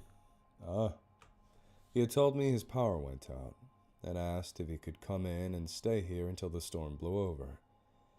Warning him that I didn't have power to begin with, he shrugged and said that the company would be nice. We sat, we ate, we drank, and I felt reasonably more secure having someone there to share the storm with. He helped me patch a leak I found in my room and seemed to be an okay guy. I told him what was happening, and rather than flat out disbelieve me or express shock, he frowned. We got to talking, and apparently similar sounds had been occurring at his place, although much more frequently. He seemed a little on edge, now that I thought about it, since he showed up. I was just about to suggest, falsely, that the storm was weakening and perhaps we should go home, when a cold, forceful wall of air came through every crack in my house, blowing out the fire and all the light it provided. Running quickly over, I tried to light it, but I couldn't catch. It wouldn't catch. I ran around the house looking for candles without luck. And then I stopped moving for a second and came to a realization. It was dead silent. No storm. No panic breathing from my neighbor, just my own heartbeat. Pulling out the pistol I had stored in my belt by then, I did a quick check of every room in my house. The neighbor was nowhere to be found. Hearing a faint scraping, however, I slowly walked over to the closest, the closet, finger on the trigger the whole time, and pulled it open as fast as I could. My neighbor had had his throat slit clean open by something, or someone. My heart raced as I heard the sound again of scraping, clicking, beetle shells sliding over each other. Beetle shells. I looked down at his face again. Only there was no face. Just two wide holes where his eyes had been, with beetle larvae inside. Hundreds of beetles were trying to force their way out of his horribly disfigured mouth, all about the size of a bottle cap. It appeared they had been taking residence inside of him for months. I noticed strange lumps running up and down his exposed skin and knew that what had to be done. I went to grab him into a better light so I could get a better look, when a giant pincer came out of his mouth and stabbed me in my hand. The barbed pincer had nowhere to go but deeper, and I knew I couldn't get it out by pulling it, so I did the only sensible thing. I dropped my gun, pulled out a knife, and cut it off. Pulling it out of the other side of my hand, dropping the gun proved to be a grave mistake, though, as what happened next was a flurry of movement and would be extremely confusing to the average onlooker. A giant monstrosity resembling the love child of a scorpion and a scarab beetle burst forth from his chest, his bones apparently having been liquefied. I stood in shock as it pushed forth into the world. Thinking fast, I went for my gun, but it had one of its black, shiny claws wrapped around my arm and crushing it before I could get there, which I responded to by chopping away with not much success at its monstrous crab-like arm. Realizing if I didn't get my arm out, my bones would be pulverized, I flipped the knife around into a backwards grip and stabbed the freak show bastard in its eye, causing it to audibly screech. A horrible sound that sounded like a combination of an out-of-tune violin and nails on a chalkboard. It let go, though, and that gave me the respite I needed to grab my shotgun off my mantelpiece, load it, and blow the abomination's head section clean off the rest of it. Satisfied that it was dead, I quickly picked it up and brought it out to my shed. Opening the door, I looked inside, disgusted. Dozens of fresh bodies with slit throats and shotgun blasts to their torso, eyes missing. How had this goddamn bug used a shotgun? Oh well. I hefted the corpse of the bug and threw it into the shed. I went inside and sat down on my nicely made bed. I've had a long day, I thought. After taking off my jacket and realizing just how tired I was, I didn't even bother to get comfy. Just laid there allowed myself to fall asleep on top of the blankets. Cool. So that guy's crazy, and he thinks he's seen bugs everywhere.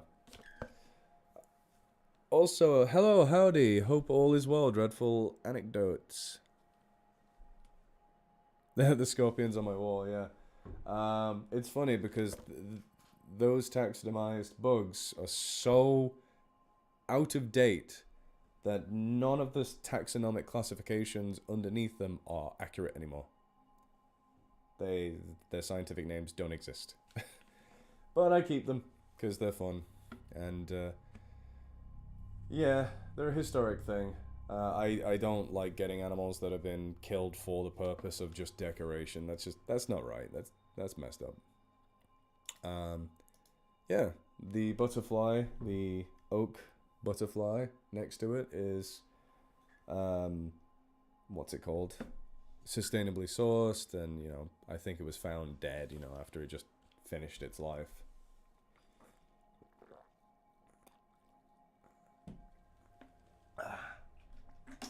And the sun beetle next to it definitely just died of old age.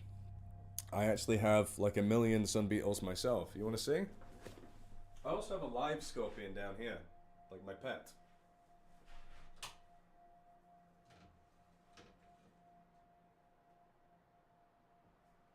So this is one of my many sun beetles, also known as African jewel beetles and fruit beetles. They're pretty neat. This is like a 100th generation from the one I actually bought in the shop. I bought a bunch of them. They live with 2 different types of cockroaches as well. They're neat. Why do I have them as pets? I just think they're neat.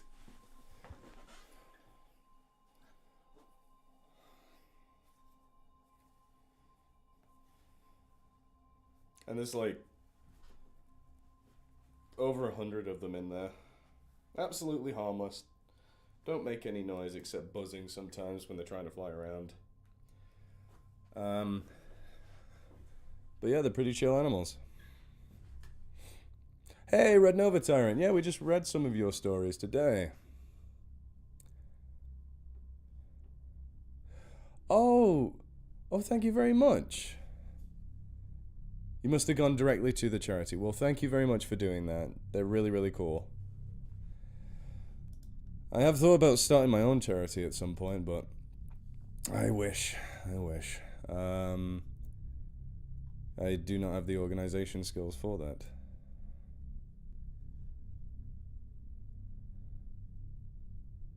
You never kept scorpions, but you keep tarantulas. I had a tarantula for one day when I was a young teen living with my mum and my dad. My brother just came in and was like, yeah, have a tarantula. I was like, oh, cool. And my mum was like, no, that's going in the morning. And luckily I was in college at the time. So I was just like, my mum won't let me keep this. Can I give this tarantula to you? And they were like, yeah, just sign some paperwork.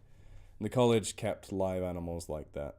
Unfortunately, because the person who had it before my brother, the person he got it from, kept a Chilean rose tarantula, a jungle living species, on dry sand. That's idiotic. It's a shame, because that night I gave the tarantula some water in a bottle cap, and it drank it straight away, so that poor little thing was so dehydrated. Sad.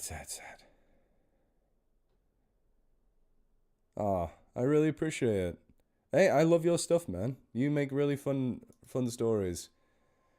It's a shame I'm not seeing so many, like, well, I don't know. I'm not really very good at keeping my finger on the pulse of things these days, but sometimes when I drop by to the Creepypasta Wiki, I bet I don't really see too many people active, which is a shame. But still love seeing your stuff and the stuff that comes out.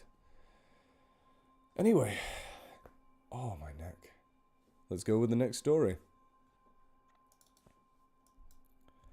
Oh, thank you so much. Democracy Officer Wood. Oh, you are awesome, man. You didn't have to do that again.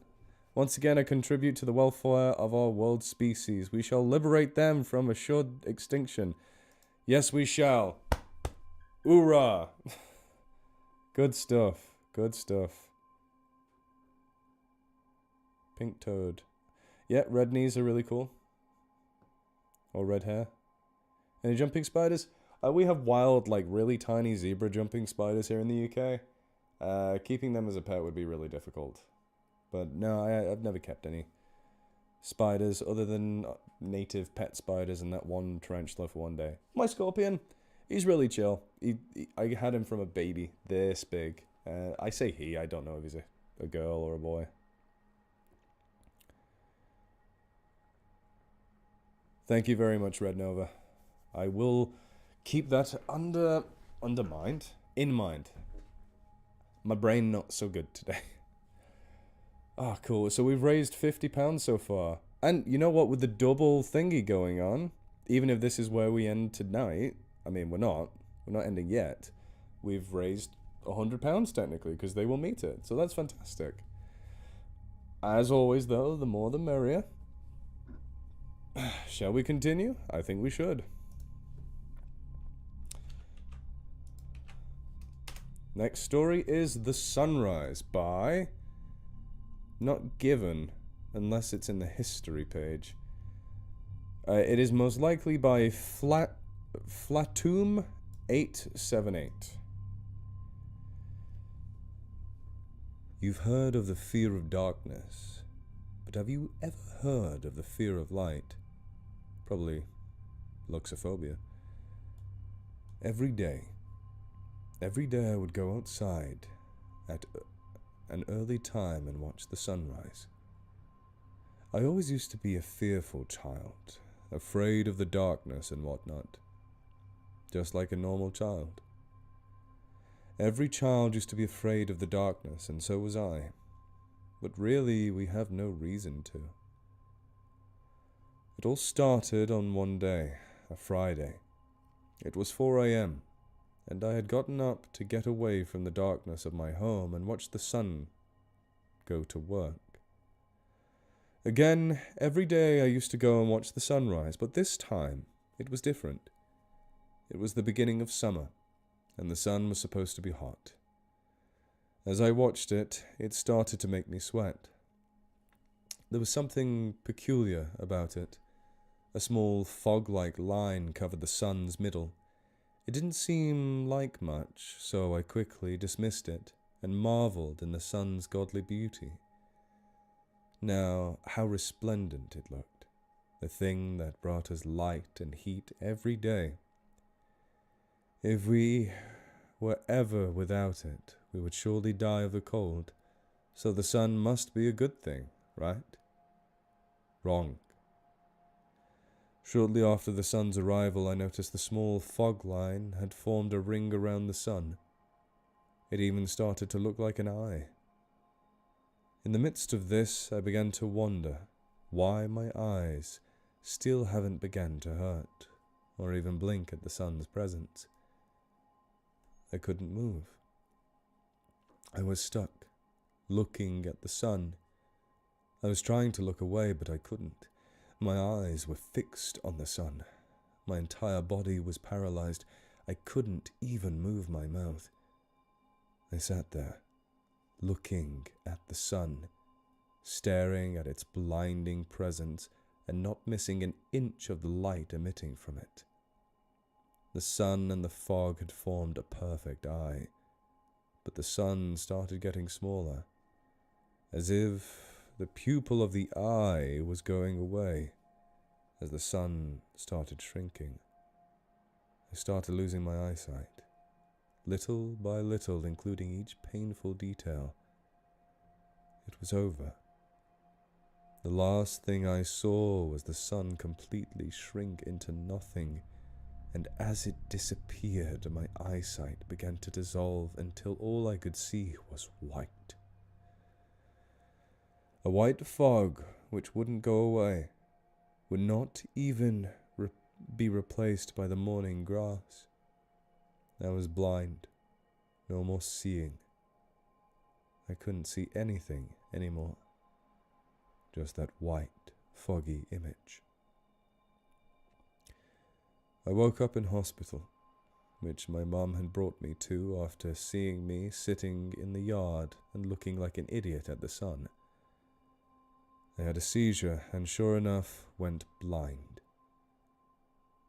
After that fateful day, all I saw was that foggy, white horror.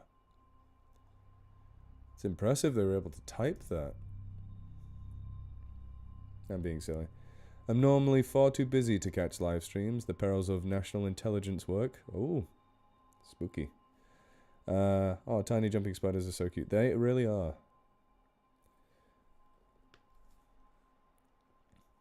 Let's see. Oh, with the author in the chat, let's have a look at another story by Red Nova Tyrant.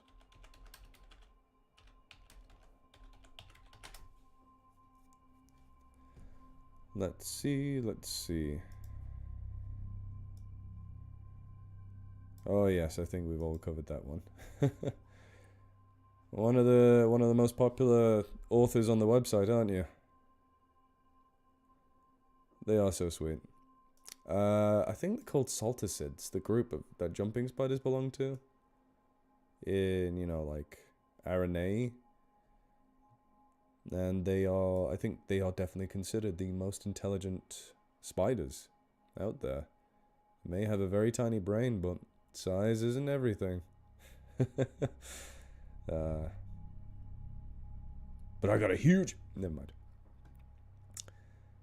What do I read? Oh, one thing I really appreciate that you do for a lot of your stories is you put, if you're still here, Red Nova Tyrant, the fact you put the word count, that helps a lot. Because word count is how I usually determine if I pick a video, because I'm really bad at doing things in one sitting a lot of the time. Especially if they're really, if they're over 10,000 words, usually going to take me over an hour. Well, the full video itself will be over an hour. But the actual recording session will usually take 2 or 3 hours. So we're going to have a very blank schedule that day. Trying to find something not too long for this. That's a little long for this.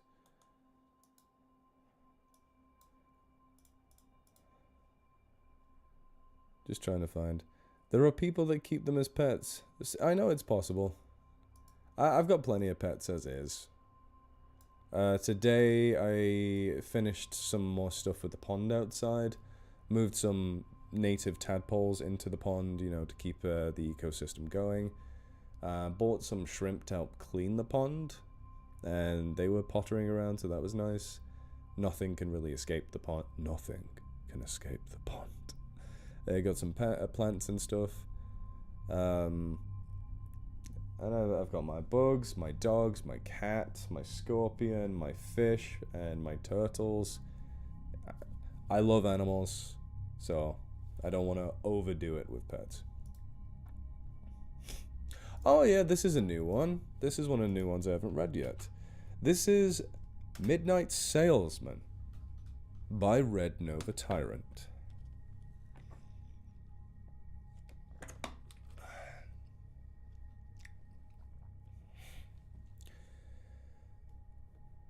The banging wouldn't stop. No matter how much I tried to ignore it, my head rolled sideways to glance at the alarm clock. Big red numbers told me it was 11:49. This had been going on for nearly 15 minutes at this point.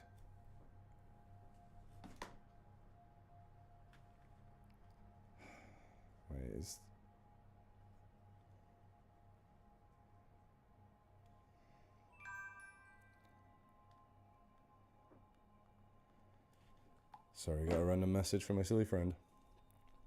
This had been going on for nearly 15 minutes at this point. I was hesitant about going downstairs to see what was going on, thinking it was just some drunken arsehole trying to get into the wrong house. but the longer it went on, the more uncomfortable I got. Finally, my curiosity got the better of me. I slipped out of my sheets and stumbled through the dark, shoving my phone into my pocket of my pajama pants. Feet sliding over the carpet. My left hand fumbled for the doorknob, my right reaching for the bat I kept in the corner. The door creaked open ever so quietly, and I made my way into the front foyer. The banging seemed to be getting louder now, and I flinched for a moment when I leaned forward to peek out the spy hole as 3 more knocks rang out. When I tried again, I saw a man in an ordinary tan trench coat slamming his fist against the door. On my porch sat a briefcase, presumably his. His face did not read of malice, nor was it a mad smile. He just seemed rather plain. But still, who was out this late knocking on doors? Hey, I called out from the other side. I don't know who you are, but the man's gaze met the spy hole instantly, and there came a smile. Good evening. Apologies for the late hour. Did I wake you? Yes, you did. And if you don't leave right now, I'm calling the police. I raised my voice so as to not be interrupted again. Oh, I beg your pardon, sir. I did not mean to cause you any alarm. I'm just a traveling salesman, looking to make my way. In fact, I have no interest in wasting more than 10 minutes of your time. If you're not satisfied by then, I will take my leave. My hand was already in my pocket, resting on my phone, but in a moment, it was just completely befuddled. I was just completely befuddled. A midnight salesman? What the hell kind of profession is this? Are you joking, mate? No joke at all, sir. The man rested an open palm across his heart. Listen, I know this is completely out of place, but all I ask is 9 minutes now. 9 minutes of your time, just to listen. I'm not even asking you to open the door, just to hear my pitch. Hell, for all I know, you might have a shotgun cocked and ready for me. My grip on the bat tightened ever so slightly. And that's totally justified, good sir. I mean, what reckless soul would be out at this hour? Yes, exactly my point. So why are you here waking me in the middle of the night? The man smiled gently. You see, most people these days are out working during the day. That makes my profession so much harder, as when they are home, they either wish to get out the door or are trying to relax with their families. So I tend to try and find any souls that are up late into the evening instead. Doesn't sound like a great business model. I'm going to be real with you. Once again, you're absolutely right, but it's the best I can do, you see. Gotta feed the wife somehow. Got our first on the way, you see. Well, congrats to you, but I'm not interested, sorry. Please leave or I'm going to call the cops. Look, please. The man's face grew sullen, clasping both hands together at his belt buckle. I haven't been able to get anyone's attention all night. If you could just give me 5... Sorry, look, I'm not really into... 3 minutes, that's all I ask. Quick 3-minute sales pitch, and I'll be right on my way. You don't even have to step out. Sir, please. Okay, how about I just show you what I'm selling? You say yes or no, and then I'm gone, yeah? I could see sweat trickling down his brow in the porch light. Look, man, this is getting really weird. I'm calling that... Continuing to ignore me, the man lifted his suitcase up and started spinning the combination locks. My name is Edward Ferguson. I'm a door-to-door salesman. I'm an expert on the behalf of Gerard Metal Cutting. We only make the most high-quality... The briefcase was giving him trouble. The finest household products and utensils with the best metal around. Click. I shook my head in disbelief. Okay, whatever. What do you sell? I was just tired and wanted him off my porch. If he'd go after showing me what he had, it was faster than dealing with the cops at this point. My eye was still on him through the spy hole, but the open briefcase was impossible to see inside of, with the porch light casting its contents in shadow. I can't see what's in it. Can you bring it to the light? The man turned and noticed. Oh, my bad. Sorry about that. Here. He backed away from the door and turned the case towards the light source. Can you see it now? Well, now it was reflecting the light at the angle, but it was definitely metal. What is it? Keys. He adjusted the case proudly in his hands. I squinted harder. What? I sell keys. That he did. The entire case was filled to the brim with keys. Car keys, house keys, mailbox keys, old-fashioned keys you find in the 1800s. Why? He looked at the case, then back towards the door. Well, everybody needs keys, don't they? I slid the phone out of my pocket. But don't you have any locks? But you don't have any locks to accompany them. Why would you sell just random keys? The man frowned at that question, and my confusion turned to cold tingles. He didn't give an answer, only trying to present the case to me while looking back and forth occasionally. This was far beyond the point of crazy now, and it was clear that he wasn't going to just leave after having been told no, so I lowered my head and started putting in 911. With my thumb hovering over the dial button, I was about to declare that I was finally calling the police. I heard a loud clattering of metal before more scuffling with the door. Looking through the hole, I could see Edward pressed right up against the spy hole. I could hear the doorknob shaking.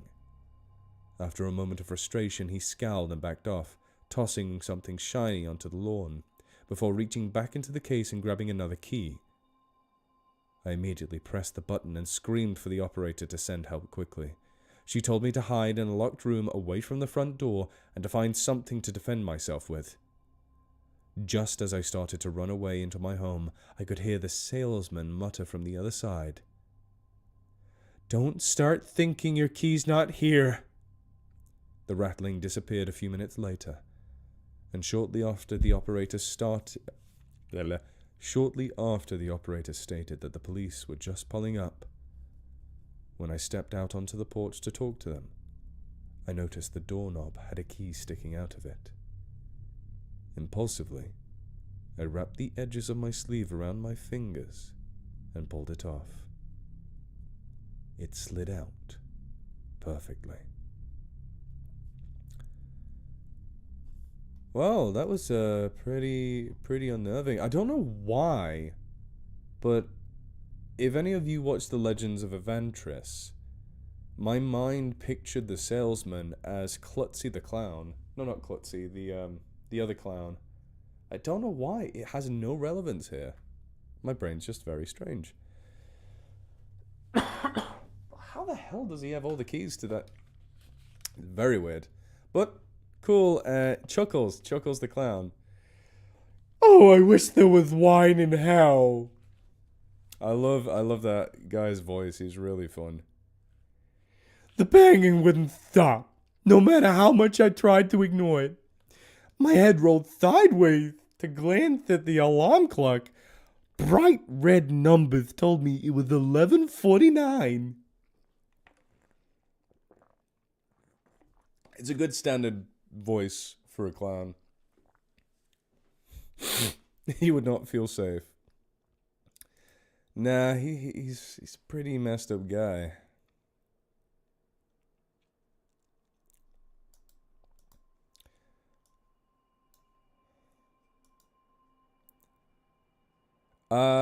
No, I haven't. I'm actually only just starting Rooted. That's my first actual introduction to Legends of Evantris.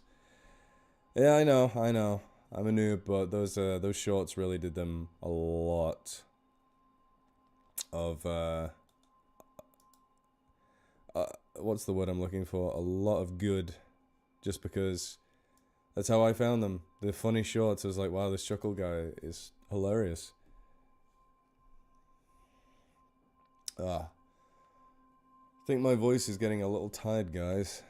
And although it's only 10 o'clock soon, I think I will be stopping soon-ish. Oh my goodness. Don't think I'm narrating this one. It's got 9... This is a book. This person has uploaded a book. A book, ya kelb ya haywan.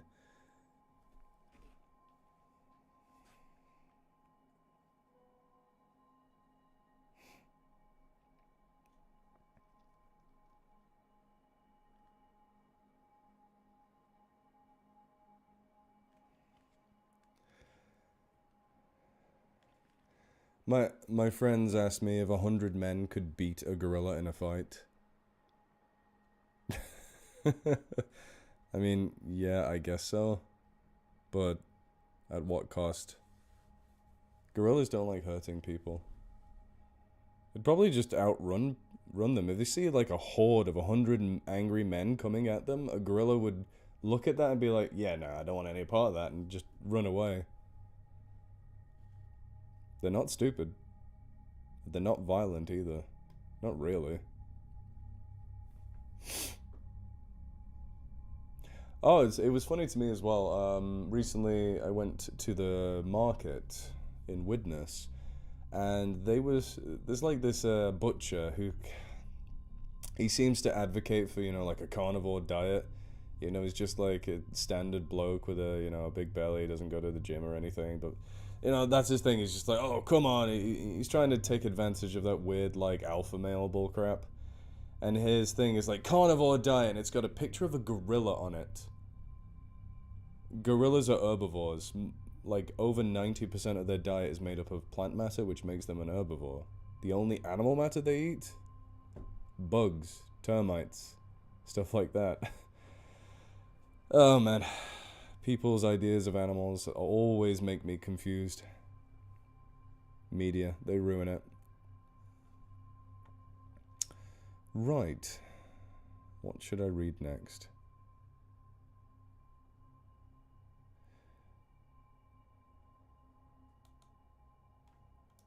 Oh, wow. I'm just noticing, like, if I go to the writer's showcase on the Creepypasta wiki, where I usually find some pretty interesting stuff, it hasn't been uploaded. I mean, it hasn't been... Oh my goodness, Scott, can you English for once? It hasn't been updated much for a long time. Over a long period. Yeah, my brain is just coming to mush right now.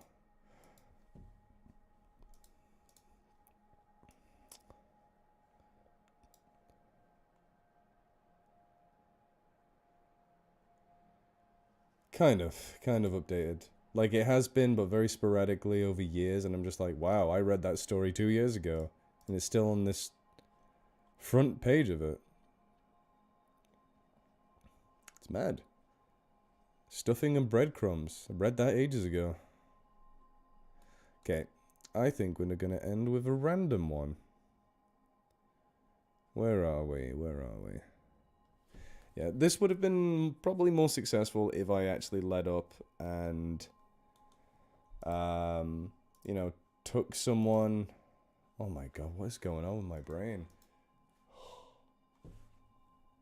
If I posted at the end of video saying I would be narrating at this date, this time, would have worked out a little better, but we still raised some money tonight, which is always good. Oh, where are we?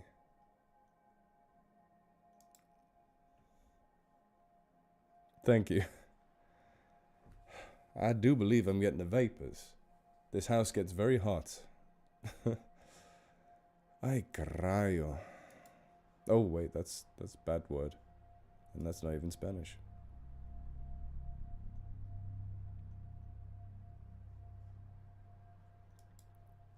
I do want to do more charity live streams. Like I said, I want to help raise money for the Wolves and Humans Foundation in the future. So I'll try that maybe in a few months or whenever I get some more time. Sooty, you're going to have to wait. I'm really struggling to find a good length story that won't take another hour to finish. Uno momento, lo siento por mi tarde? I don't know. Trying to not be slow. Oh man, thank you so much. Oh, no message attached. Thank you, Chris Mind, for the $20.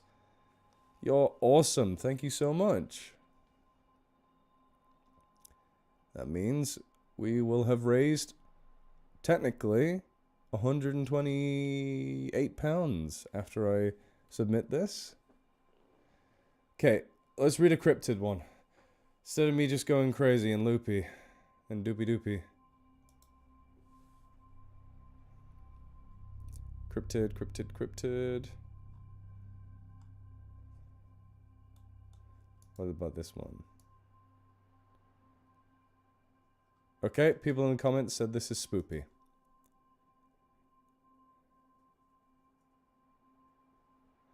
Okay, this story is called Limnophobia. Don't know what limno means, but it is a cryptid story.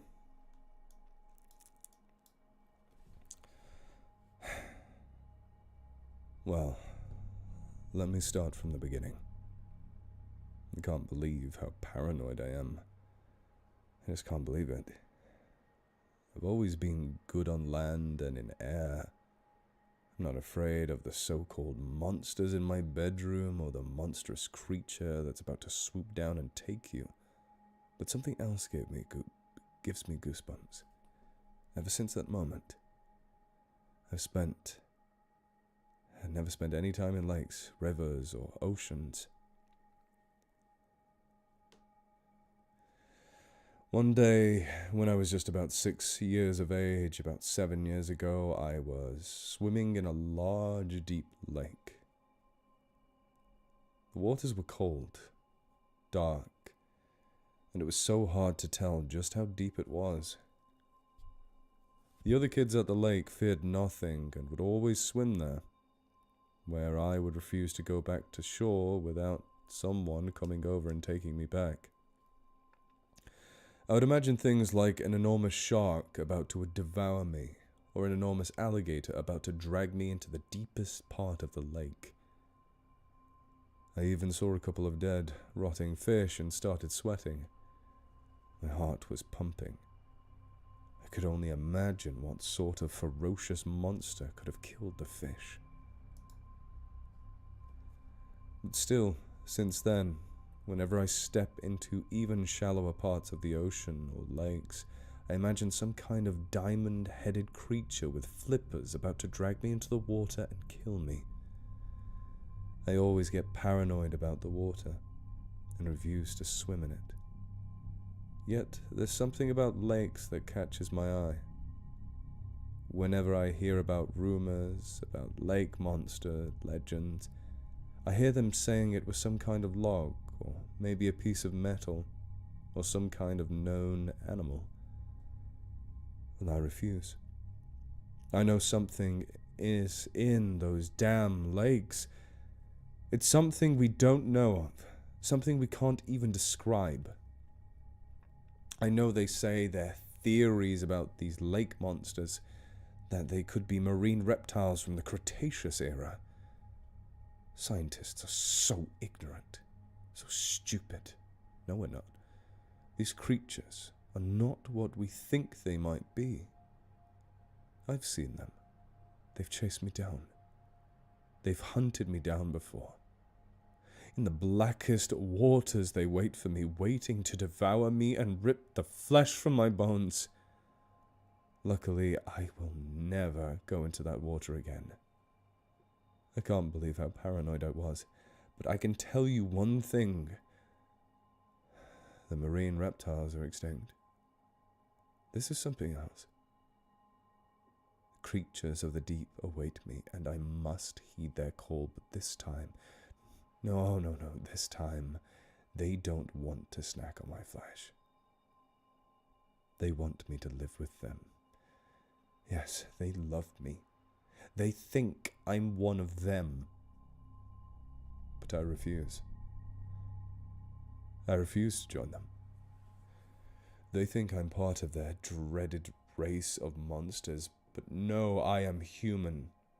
I am a human being, aren't I? They love me. They realize, or so they think, that I'm one of them. The lake monsters, the sea beasts of legend, the ones who are rumored to have taken down ships. They love me, and I am one of them. I've been roaming amongst these creatures. I refuse to tell you.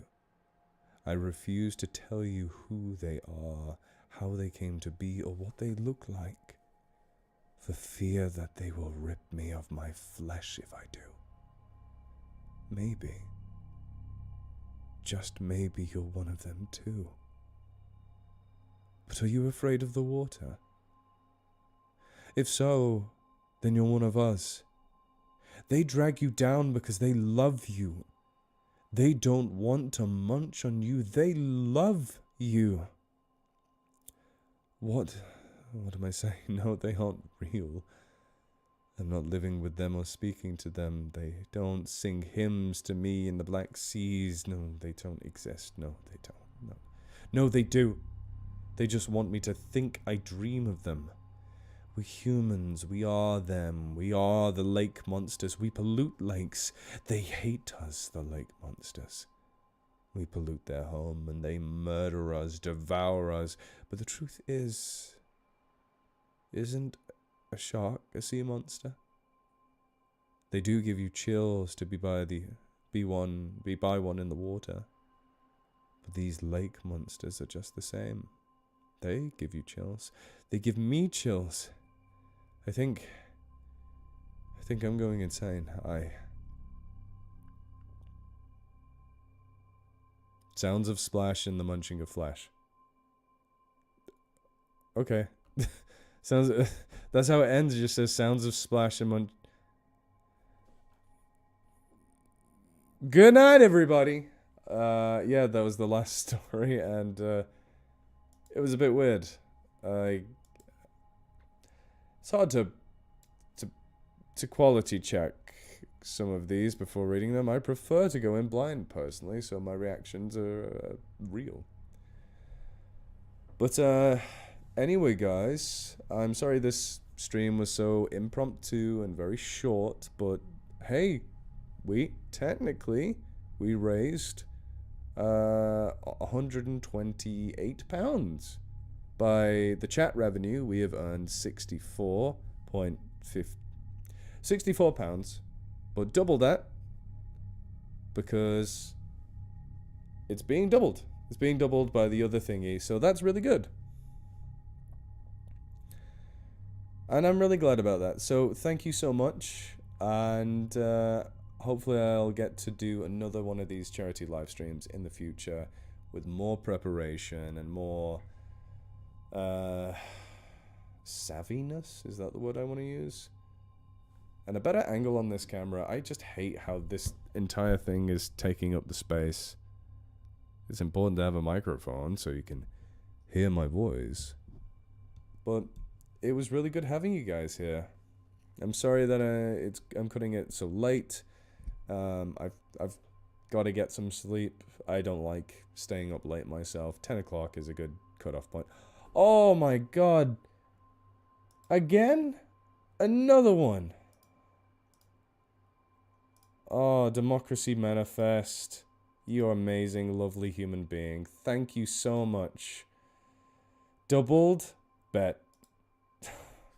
You are awesome. You are absolutely amazing, mate. Thank you so much. So, let me do maths. It's effectively £80. 80 doubled is 160. £160. That's amazing. Thank you so much. And in fact, can I... Where's the thingy? Right. Oh, okay. Yes, so as I'm finishing tonight, I'm going to link you some cool people, cool charities that I think if you have the time, if you couldn't support tonight, that's fine. Thank you for stopping by, talking and chatting with me, asking me questions. It's always good to interact with you guys. If you did donate, thank you so much. Thank you everyone for stopping by. But I'm just going to link some things in the chat. This is the Wolves and Humans Foundation, a Europe-based, UK-based charity. We don't have any wolves, lynx, or bears, but this charity aims to help with people in Europe who are having conflict with wolves, bears, and lynx.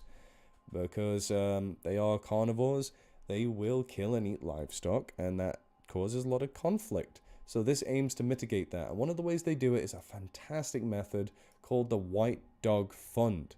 Now, the White Dog Fund is based on a bunch of breeds of livestock guardian dogs, which are very good at their job. They either scare away or just deter wolves from taking livestock, which is great. But it's not just giving those dogs to farmers and stuff. They help train them, the farmers and the dogs themselves, and it helps increase tolerance in the areas towards wolves, lynx, and bears. So it's a fantastic thing. It's very, very human and animal focused. But that's not the charity we're supporting today, but hopefully in the future I can support them, because I do I am a UK-based rewilder, a nature lover, a conservationist, an ecologist, and I do believe wolves need to come back to the UK, and I would love to see the other two come back as well, lynx and bears, because we need them in our ecosystems. We have no apex predators, and humans, whilst able to kill very effectively in terms of deer and boar, we do not have the same ecological impact on those species in terms of landscapes of fear and the overall ecological trophic cascades that we impose. So I want the wolf back, and a good way of doing that is showcasing solidarity with farmers and people who are facing those issues in the wild. And whilst I'm not helping the Wolves and Humans Foundation today, in the future I will, but Rewilding Britain is rewilding in every aspect. It's helping farmers with mitigating conflict with things like beavers and so on and so forth. So it's all good stuff. Anyway, I'm going to stop rambling, and I am going to end the stream. Thank you so much. I'll keep the live stream up so people can rewatch it and maybe use the links to donate themselves, like Red Nova Tyrant did. But yes, please feel free to stop by the store. I have a t-shirt there that sends it's the Bring Back the Wolf t-shirt, and all the money from that goes to the Rewilding Institute. Doesn't go to me. All the other designs go to me, but the Rewilding Institute one is Bring Back the Wolf. God, I'm out of breath. I need to open a window.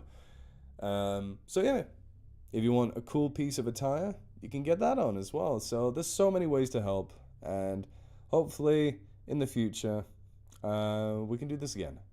Anyway, good night everybody. Have a wonderful evening or the rest of your day, depending where you are, and I love you.